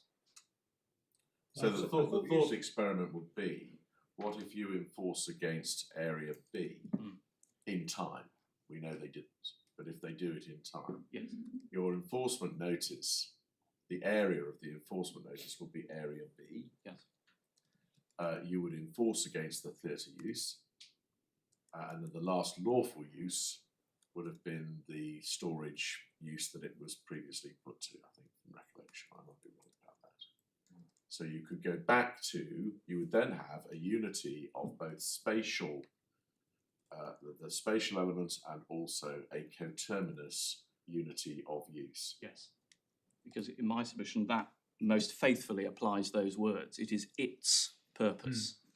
I'm sorry, I've lost the thread here, because I thought you said in answer to an earlier question that purpose could also include purposes. Yes, in the common or garden sense of the word. But But now I you- accept my lord's point, But which now is you say there's got to be a single purpose. yes, or purposes. My submission is, in the common sense of the word, it embraces plural. But in planning terms, my Lord Justice Holgate is of course right that when we talk about a mixed use, even though there are two or more primary purposes, it is in planning law terms a single use. Which might prompt the question, so what? Why does that matter unless it's limiting? I understand, going back to my Lord's question, I understand you were saying there should be unity geographically, Yes. But secondly, you accept there can be plurality of purposes. So why within that single unit represented by the enforcement notice area can it not be permissible under section 57(4) to go back to previous lawful uses if there's more than one of them, one in area B and the other in area C? After all, area B and C are only descriptors of a single planning unit. Yes, and part of the... Why is my lord wrong on that? Well, first point, the inspector's function is to identify whether that is correct. So she needs to... Correct. Whether the area to which the notice is directed is correct. So that's a function of the statutory scheme of enforcement. So if she was wrong about that, that would then bear on the application of this subsection. So that's an important prior point. It might change its meaning, though. No, but if she were wrong in the area of if the planning authority were wrong in the area of which they've identified, that's a point which is corrected in the enforcement scheme. So if the authority are right to say that the red line area is the area of the breach of planning control, then The unit of occupation. Yes. Yes. Then we are applying subsection 4, and in my submission, the use for the purpose for which it could lawfully be used couldn't make sense, because if we were to run the thought experiment, to use my lord's language, that area would not be coterminous with that area to which it could be lawfully used, because area C could be used as theatre and vice versa. It would not faithfully apply the statutory language. Why was area A not included? It had an express planning permission for... But it was part of the same planning unit. Yeah. So if the vice was creating a new planning unit, on the inspector's findings, it seems that A was part of it too. It was, yes. But of course, the planning authority doesn't have to enforce against the whole of the land, which is the breach of planning control. The statutory requirement under the regulations is simply to delineate by words or the map the area to which the notice applies. So if they'd gone too wide, that would be something the inspector would need to correct subject to prejudice under the scheme. If they go too narrow, then that's a matter for the local planning authority. So I can't help my lord with why they didn't, but in my submission, that's not a defect in the scheme being operated through this decision. So there isn't an authority which I can assist my lord in the interpretation. It does fall to the court to interpret it, and my lord has the point, is a short point, and in my submission, the judge below was right. And I can't improve on it by repeating it, I don't want to repeat it, but I do just emphasise, and I know the court will reflect deeply on, that if it were to be given a wider interpretation, that would then mean that it is given a meaning beyond its strict meaning, because it would mean that areas not in use for that purpose are to be treated as if they are, which is a fiction, because they never were in that prior lawful use. Yeah. And it's set against me to assist the court on how one should interpret this. The purpose of this is to allow a route back, how my learned friend puts it, and that should bear on the interpretation that the court puts it. And in my submission, that's not borne out by the way in which the House of Lords approached it in Young.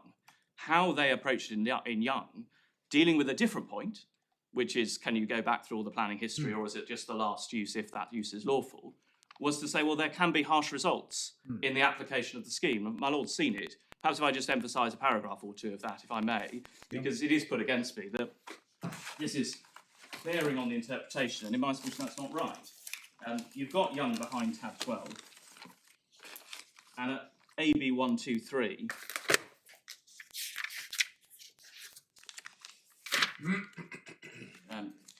just by the letter F, that's the core ratio of the case. You can't go back troodling through the planning history. But then if we go over to 124F, there's this point made, which is very similar to the point at which my learned friend makes. Counsel for the appellant argued, the reference to section 23(9) to the use of the land for the purpose which can lawfully be used suggested there was a presumption that there probably was a purpose for which it could lawfully have been used, and thus entitled to look back beyond the immediate preceding use.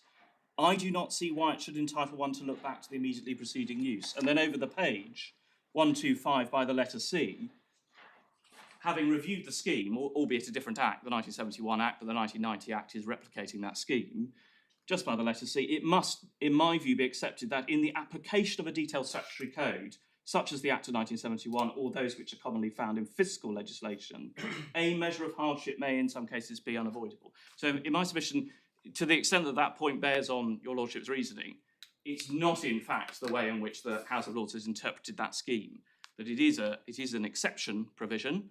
I don't submit that changes the statutory approach to interpretation, but I do submit that it should be read in context. And if it is to be said, well, actually, this was a facilitative, broad provision to allow somebody to correct the consequences of a breach of planning control, however wide they are, well, A, that can't be right, because we know at least there's one restriction on it. You can't go back to pick a use that's lawful. But if you can go back in history, there'd be no stopping point. Well, exactly, yes.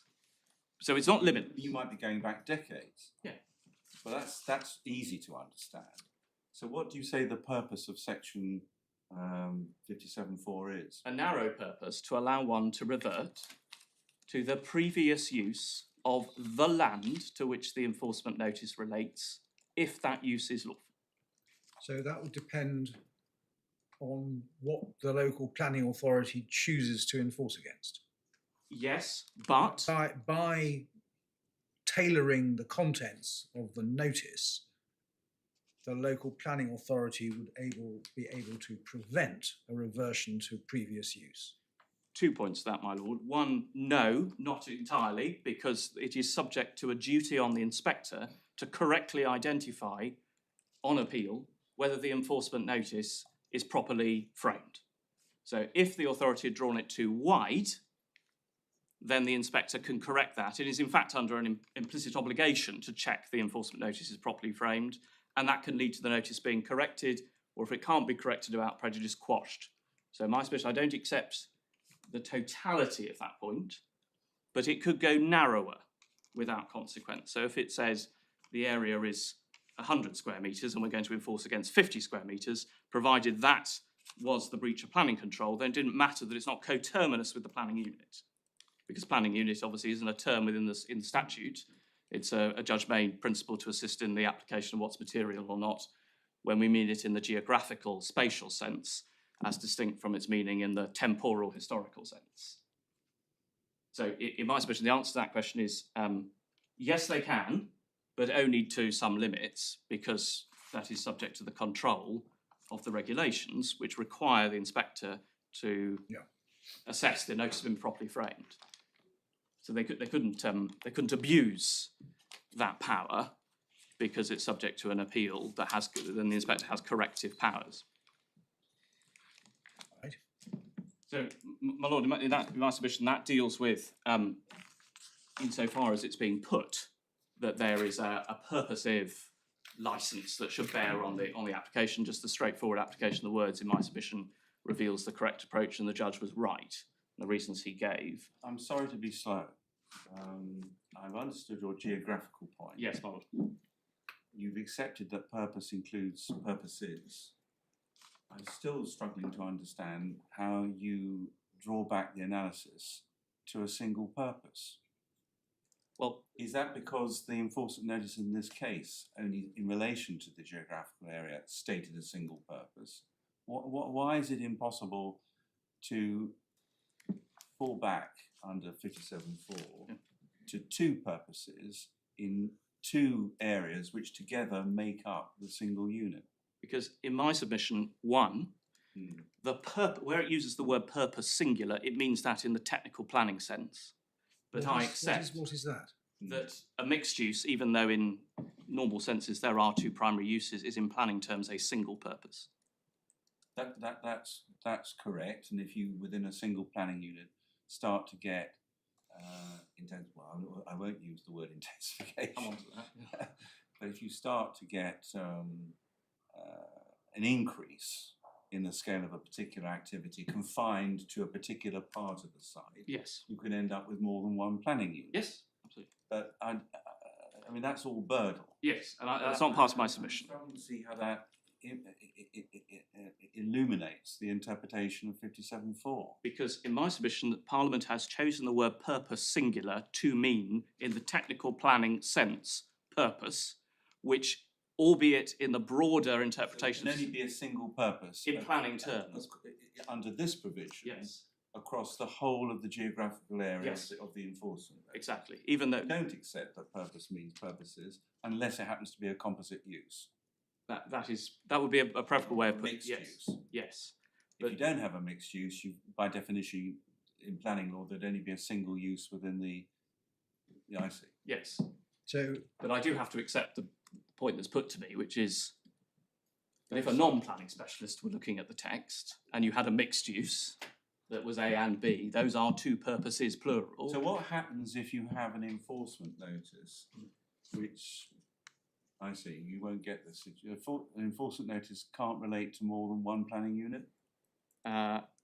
It could. It could, But but in that case, the geographical area could have two purposes. Well, no, but the inspector would have to correctly identify whether the notice had properly described the breach of planning control and that the area to which it was directed was accurate. Yes, but is the inspector entitled to say an enforcement notice can only relate to one planning unit? They would have to correctly identify that the land to which the notice was directed properly described the breach of planning You can have control. more than one breach of planning control and an enforcement notice, can't you? Did in this case, part operational development, part change of use. Yes, I was just So thinking could through you my not lord's. have an enforcement notice which covers two planning units, each with their own material change of use. Even once it's been through the inspector's hands, and that would be lawful. In my submission, I wouldn't accept that such a notice would have correctly identified the breach of planning control to which the land described in the notice applied. But that can only be right if an enforcement notice, as a matter of law, has to define an area of land which relates to one breach of planning control, at least in use terms. That's implicit in your argument. Yes. can you share pointers towards any authority which says that purpose is used in what you call a technical planning sense? I mean purpose in section 57. I No. don't mean it the way that planning lawyers talk about mixed uses. Yes. I can't, but what I can do is to make the submission, which I think is a good one, in the context of statutory interpretation, that a statutory code is interpreted against the specialist nature to which it is drafted and applied. And this is a self-contained statutory code which has been in place since 1947, has been reiterated by Parliament in 1971, and has been consolidated in between by various acts. And then in 1990, there's another primary statute. So in my submission, whilst I can't show the court that when section 57(4) says purpose, it means purpose but can embrace other purposes, but in planning terms is a single purpose, in my submission, because that is the planning meaning, and this is a specialist statute dealing with a comprehensive code, that is the proper way of interpreting it. If your interpretation is right, it would mean that if you had a case where there was a pre-existing lawful use, perhaps a planning permission, for a single purpose, but covering 90% of the area enforced against, rather than 100%, that would be extinguished by if the enforcement notice is upheld, by the fact that you've introduced a material change of use. You couldn't rely on 57(4). Yes, in principle, but in practice, the meaning of the word land, and to use the words of Mr. Justice Wynne Williams, whether the prior use was referable is then to that land is a question of fact for the decision maker. Fact and degree. Fact and degree. So you can stretch 90% to 100%, and that would be, even though it's not 100%, you could fall back on the 90% planning permission. Well, there's obviously a de minimis interpretation De in the minimis is something else completely. I don't think de minimis is 10%. Because I really am struggling to understand this. Well, say you're wrong on that. Yeah. Why would that have been Parliament's intention to say that people should not be able to fall back on previous planning permission, the immediately preceding lawful use, because it's less than 100%. It's only 75% or 90%. Because What's the purpose of that? the purpose of the exception is to draft narrowly the exception to the need for planning permission, and that if the planning considerations which arise by reverting are greater than those which are arising on a straightforward reversion case. But that could happen with a 100% situation. Well, but that's the choice, the policy choice Parliament has chosen to make, because the further you drift away from that, in my respectful submission, the more likely it is there'll be planning considerations. In fact, the argument, forgive me, works the other way around, because the further you drift away from 100% and move down to 10%, the less likely that is to have more serious consequences compared to what's enforced against. It's smaller. Well, the primary submission I have is that Parliament has chosen to draft the exception in the terms it has, and a straightforward application of that doesn't reveal any inconsistency or absurdity in the application of the statutory scheme. It supports and it works perfectly properly. And to address the point about, well, it's then wholly dependent on how the notice is drafted, but that's subject to the correction through the appeal scheme. I mean, one important restraint in section 57.4 is established by case law already. You can't go, as you rightly say, you can't go back to previous history. You can only go back to the immediately preceding use.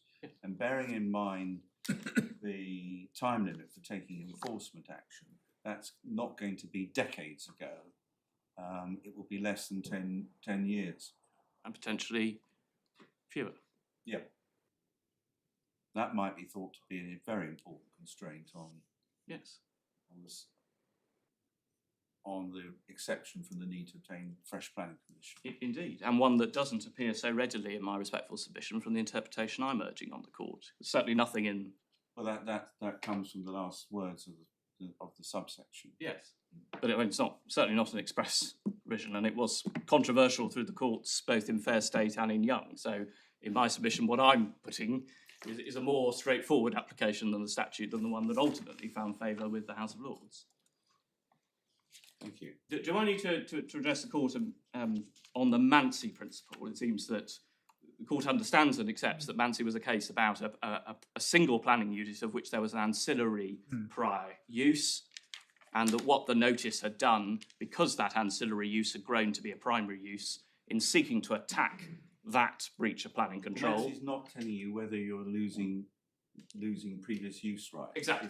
It's simply saying if you've got the fallback or the use rights, it should be protected. Exactly. Subject to court. Yeah. Exactly so.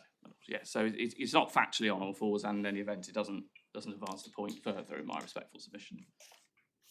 So that's Mancy, and then obviously Stone and what this judge decided, of course, not binding on the court, and I don't suggest that in any way at all. But it is the consistent approach of the High Court and the Specialist Court dealing with this particular interpretation, and I say that does carry some weight. Deal with the question of extinguishment of course, use rights through change of use. Absolutely. Yeah. So, but I'm dealing with ground one first. Section 57.4, and my submission, I hope, is now clear to the court, and it's a straightforward one. I don't need to elaborate it further unless I can be of any further assistance on it. So I then turn to ground two, which is the effects of planning interventions, the effects of changes on the land, be they through operational development or use, on prior existing use rights. And the short answer, in my respectful submission, is that the inspector here understood that the mere creation of a new planning unit did not automatically extinguish prior rights.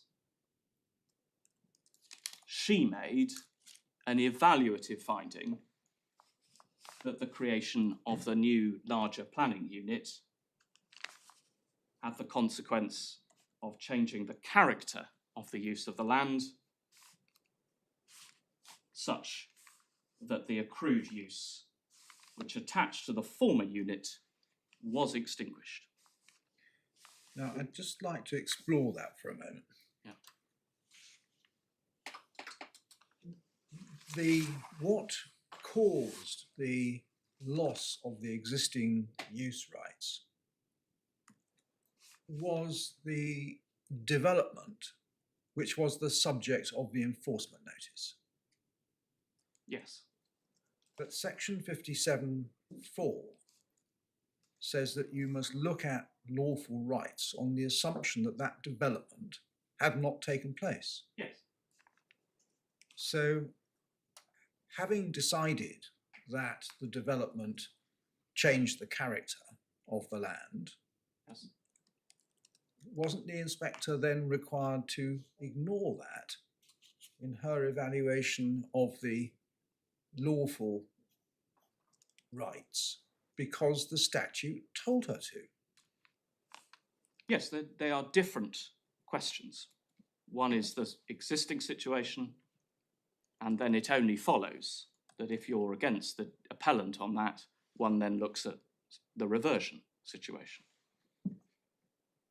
And the inspector addressed those points in my submission separately, and indeed the other way round to the way in which they've been put before the court, which is logical, because if the rights hadn't been extinguished, well then you don't need to look at reversion. No, I follow that, Yeah. but I'm afraid I don't follow that, forgive me. If the rights had not been extinguished, the theatre rights, for example, well, if they,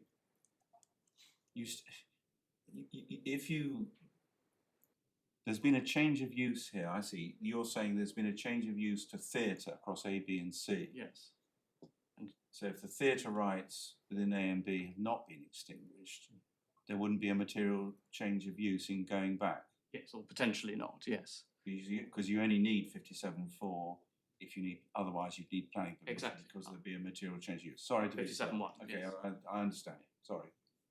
Therefore the inspector needed to deal with that argument first about the extinguishment point, and then having concluded, as you did on there, against the appellant, he then turned and addressed 57.4. And in my submission, that was the logical way around, the right way around. And my lord, in my submission, there is a long line of case law which establishes. Just Sorry, hold on a moment. She says at 83, yes, she's looking at Stone and she's yes, adopting your position on the land. Yes. It's the way it is. But then she says that section 57.4 doesn't permit a reversion to lawful theatre use in area B because that planning unit no longer exists.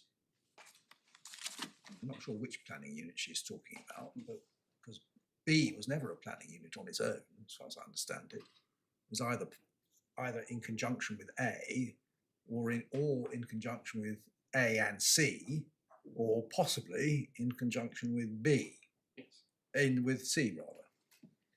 So just could you unpack that sentence? What does the inspector mean by it? So that in my submission, she is recording that the land to which the notice is related does not align with the land over which the existing lawful rights had been accepted. And So the planning unit which no longer exists is areas A and B. yes,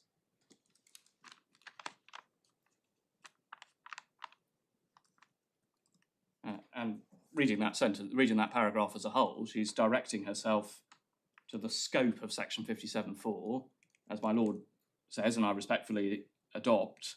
She is following the obiter remarks of Mr. Justice Wynne Williams in Stone at paragraph 49, that the use has to be referable to the land, and she is saying that the prior use, which was lawful, didn't relate to the whole of that land. And that is what she's expressing in 83. It was smaller. It was smaller. Because of a submission you made a moment ago, can I just ask a question? Yes, my lord.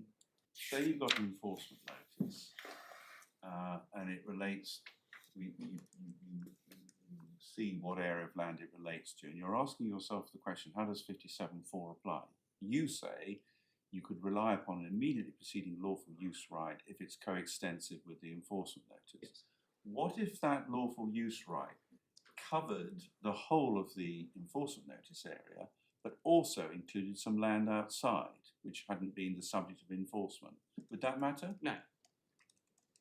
In my respectful submission. No, that sounds to me to be right. Okay.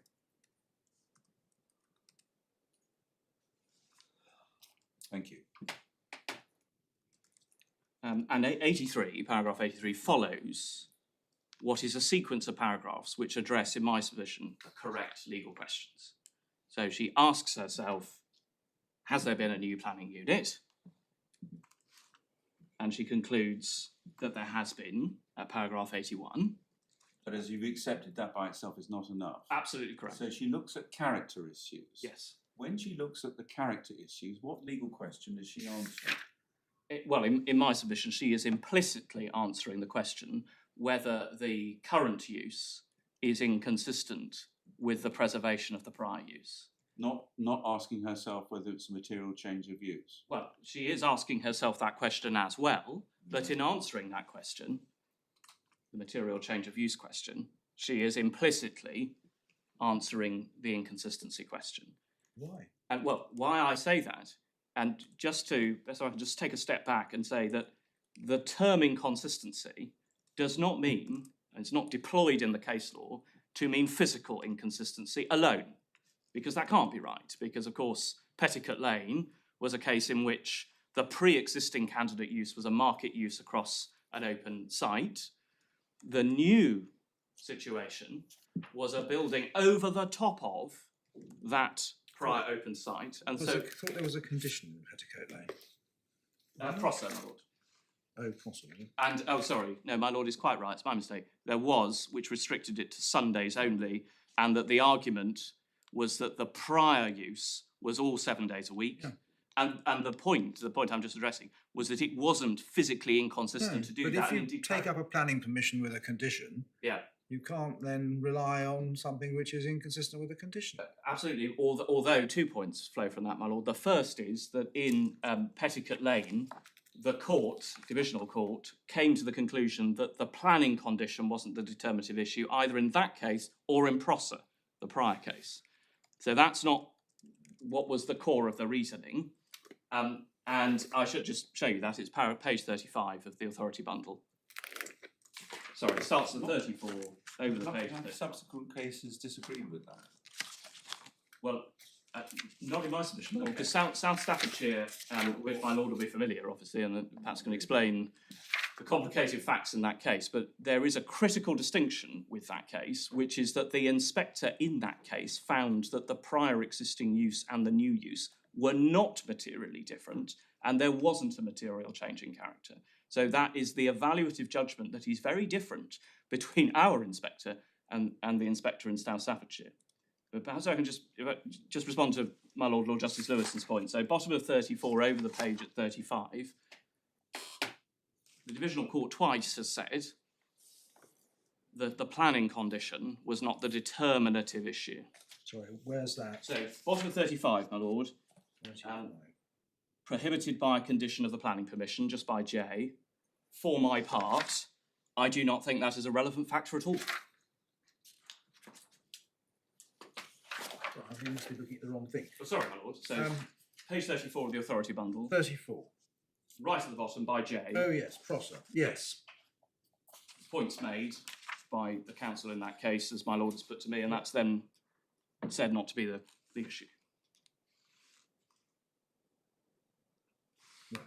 So that's not the point. And if I could just address my Lord Justice Holgate's point about South Staffordshire, which you have behind tab 13, page 136 of the authority bundle, you have the inspector's evaluative planning judgment. Obviously, this court won't interfere with that absence irrationality or another public law error. He found, indented sentence on that page, the only material difference between the mission and the refurbishment, I consider that as a matter of fact and degree, this does not amount to a sufficient change to be regarded as a new chapter in the planning history. So he's asked that question and come to a different conclusion. Yeah. And that's why at the bottom of page 141, the submission of my Lord Justice Holgate initially greeted with some scepticism, so says the court, and then ultimately accepted, because over the page, at 142, after citing Petticoat Lane, we get the point, in our opinion, if land forming part of a larger area, etc., doesn't automatically terminate or extinguish prior uses, only if it's inconsistent with the established use. That's not a question of law, that's a question of evaluative fact. So an inconsistent is an evaluative judgment. It's not a litmus test. Yes, and that's what this court decided in Jennings. And my lord asked my learned friend just to show the court that. Letter F. My lord has it. Yeah.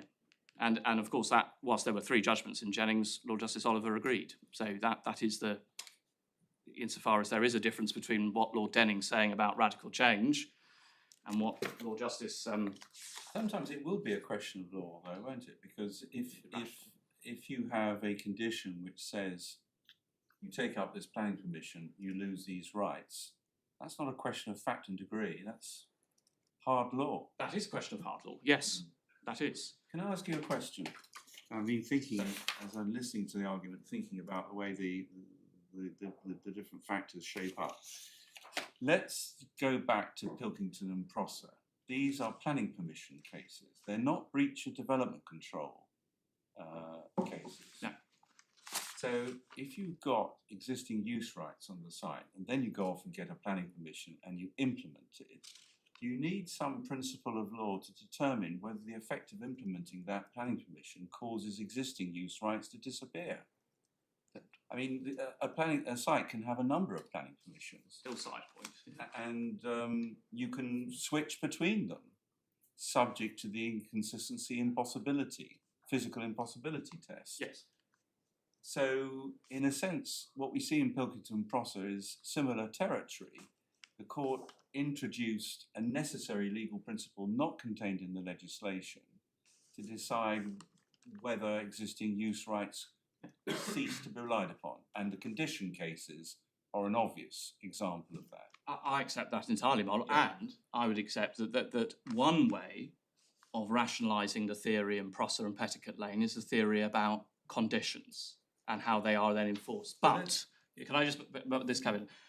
But that can't be the complete answer, because of course what's said in Jennings is not a planning permission case. That's an unauthorised development case, where the Court of Appeal accepted that the principle extended, albeit on the facts found that the Secretary of State in that case had misdirected himself because he treated the new planning unit as being axiomatic to extinguishing the rights.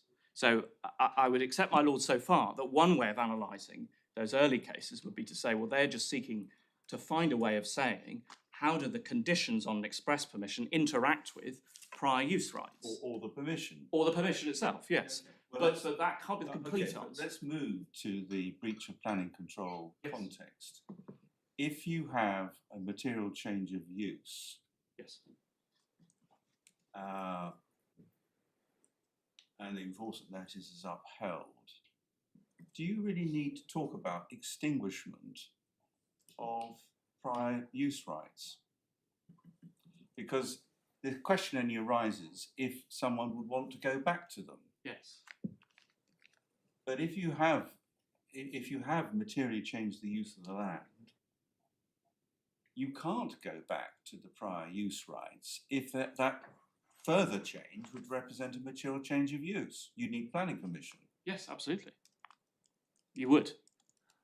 And just on use, my lord, it may be very familiar to the But bench. it's a mere fact that you've changed the use from A to B, which causes you the problem of whether you're able to go back from B to A. Yes. It's the fact that it's a material change of use, which is the impediment. Which gives then the fallacy to saying it was just more of the same, because that's not what the inspector found. She made a finding that this wasn't just more of the same, it was a materially different use. And you've got that at Yeah, well, 83. I'm just trying to think about principle. That's why you need 57.4. Yes, absolutely, if it amounted to development to revert. So where you've got a material change of use case, either you can rely on 57.4 or you can't. If you can't,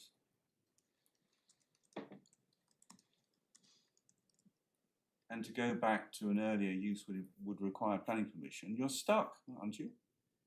You are. I'm just hesitating to accept the completeness of that, because of course what the House of Lords said in Newbury, which was to address through 3 different speeches the extension of the Prosser principle two use cases. Well, yes, So but they obviously they weren't very specific about that, and they were looking. I think one way of reading that is to say they were talking about changes of use which have been permitted, Yes, by an express grant of planning permission. because one can easily imagine a situation where you've got a planning permission for a change of use, and that's got a condition which says you Yes. can't do X, which you hitherto have been doing with the land. Yes, Um, and was indeed the but primary that's focus. not a breach of planning control analysis. No, so just make sure I understood. So in a breach of planning control use case, Yeah. there then is a strong point to say, well, actually, the extinguishment doesn't really come into it, because if, I'm beginning to wonder. as distinct from a breach of planning control condition case, which of course is what they were focused on in Newbury, conditions and the scope of the condition. So there isn't a case which deals with a material change of use in an unauthorised context, because of course Jennings was a breach of planning control but an operational development situation, and Prosser and Petticoat Lane are operational development cases, and Newbury is opening the door to that. Because 57.4 only applies. That's what I'm saying, It applies to use. It only applies to use. For example, you wouldn't think it would No, be exactly. difficult to imagine applying that sort of approach to former operational development, for example. I'll put a different building up again. No, It doesn't work in that, and it only applies where the local authority chooses to serve an enforcement notice. yes, Because the case is recognised, the local authority could choose not to enforce because they prefer the unlawful current use to the use to which you could revert. yes, absolutely. It seems unlikely, doesn't it, that Parliament would wish to sterilise land. As a proprietary principle, yes, but this is a public law code where there are consequences for doing something outside the code. See 57.4 young fair state going back to in that world, you have maybe not sterilised, but certainly heavily restricted, because of course you can use land for forestry or agriculture without the need for planning permission. But it's not simply that, is it? I mean, this is a regulatory code. Yes. Regulation in the public interest. Yes. Absolutely. It's an intentional interference in how people can otherwise use their land. Most definitely. Yes. Going back to those two alternative situations you can have where there's a change of use and potentially 57.4 can come into play. If an enforcement notice is not served, the landowner obviously can carry on with his unlawful use. Yes. But what he can't do is go back to some previous use without a planning permission. Because it would be It's a developed. material change of use. Yes. You need. So it's really no different if they do serve an enforcement notice. It goes back to this question as to whether this concept of extinguishment needs to be invoked when you're dealing with this material change of use. Indeed, or indeed what the inspector is doing at 82. And if it doesn't, this present case resolves itself into a simple, a point of statutory interpretation on 57.4. Yes.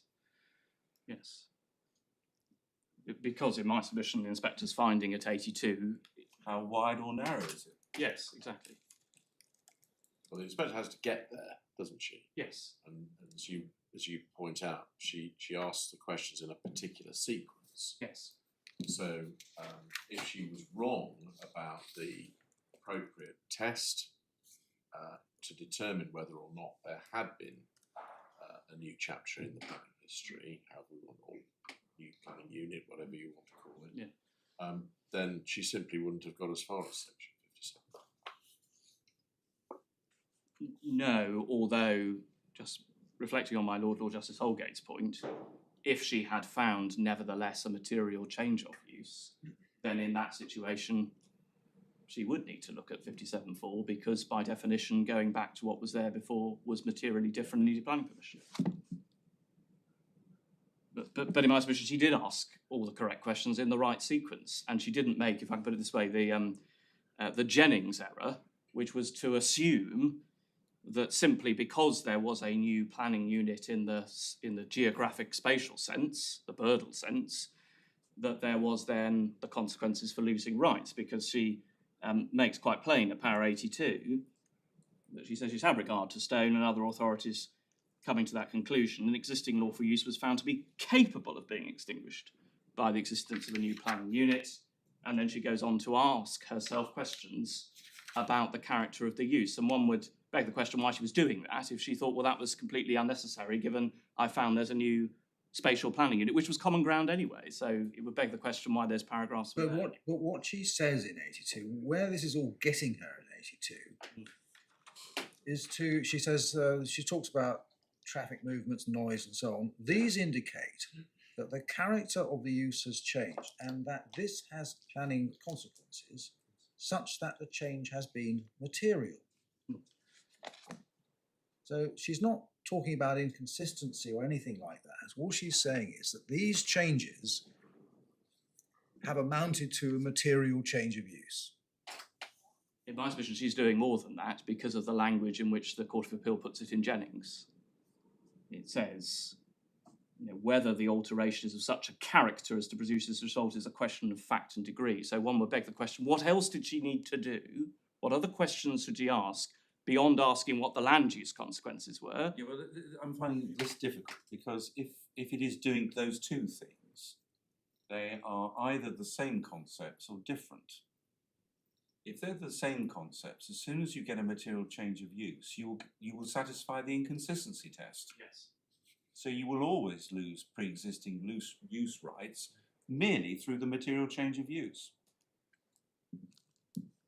On the other hand, if the concepts are different, maybe you look at much the same facts to address the point, I need to understand what's different about a change in character which deals separately with the inconsistency test, which might produce a different answer, although there's a material change of use. Well, in my submission, certainly on the facts of this case, they are the same essential questions. Well, there's no different set of findings of fact. They're not treated separately by the inspector. Forgive me, this is becoming so complicated. I don't blame her, but I just wonder whether the law is much simpler, and that when you've got a material change of use case, that's the question you address in the traditional way, and then you go on to section 57.4. If there's some, because the way in which the use rights are being lost here, going back to my Lord's question with Justice Lewison, right, I think at the beginning, they're being lost by the breach of control, planning control, which is the very subject of the enforcement notice. Yes. Yet the statute tells you you've got to ignore it. Yes. So to take the first point. So in actual fact, if there is this additional test in a change of use case to do with inconsistency, which has to be applied before you get to section 57.4, again, it negates that provision, bearing in mind it's a change of use provision only. Yes. My answer to that, my Lord, is that when one looks at the observations of Lord Justice Oliver on page 111, those are in effect the questions. We shouldn't forget, I don't think in Jennings they looked at 57.4. No, they didn't. No. So that wasn't in his mind when he uttered those words. He might have said something different if he thought about that. Yes. But to take the first limb of my Lord's reasoning, or point that my Lord was canvassing with me about, are they different questions or coterminous questions? My answer is that they can be different questions, but in a material change of use case, through unauthorised development, they are the same, because they are the same questions which Lord Justice Oliver posits, albeit obiter, because those aren't the facts of that. Albeit obiter, and albeit without reference to 57.4. But if, on the other hand, they are the same questions, if you answer it material change of use, that's inconsistent with the previous lawful use rights, and you don't get to section 57.4. Well, you would still have the problem of reversion, because you'd still have to get round the scope of what section 54 dealt with. But I think if I've understood what you've just said in answer to my Lord, you are saying that in a material change of use case, whether there is has been a material change, and whether that change is inconsistent with the previous use is the same test, and therefore it must follow, must it not, that where you have a material change of use, your previous use rights are irrevocably lost if they're the same test. If it's affected through unauthorised development. Yeah. So an unauthorised material change of use causes you to lose your existing use rights for all purposes. Certainly on the facts of this, which was a use rights accrued through long use as distinct through an express planning permission. I just hesitate about whether that principle would extend to an express planning permission. All right. Right, would that be a convenient moment? Certainly, sorry, my lord, for straying over. No, the clock's 5 minutes fast, so don't worry about that. We'll come back at 2 o'clock real time. Thank you.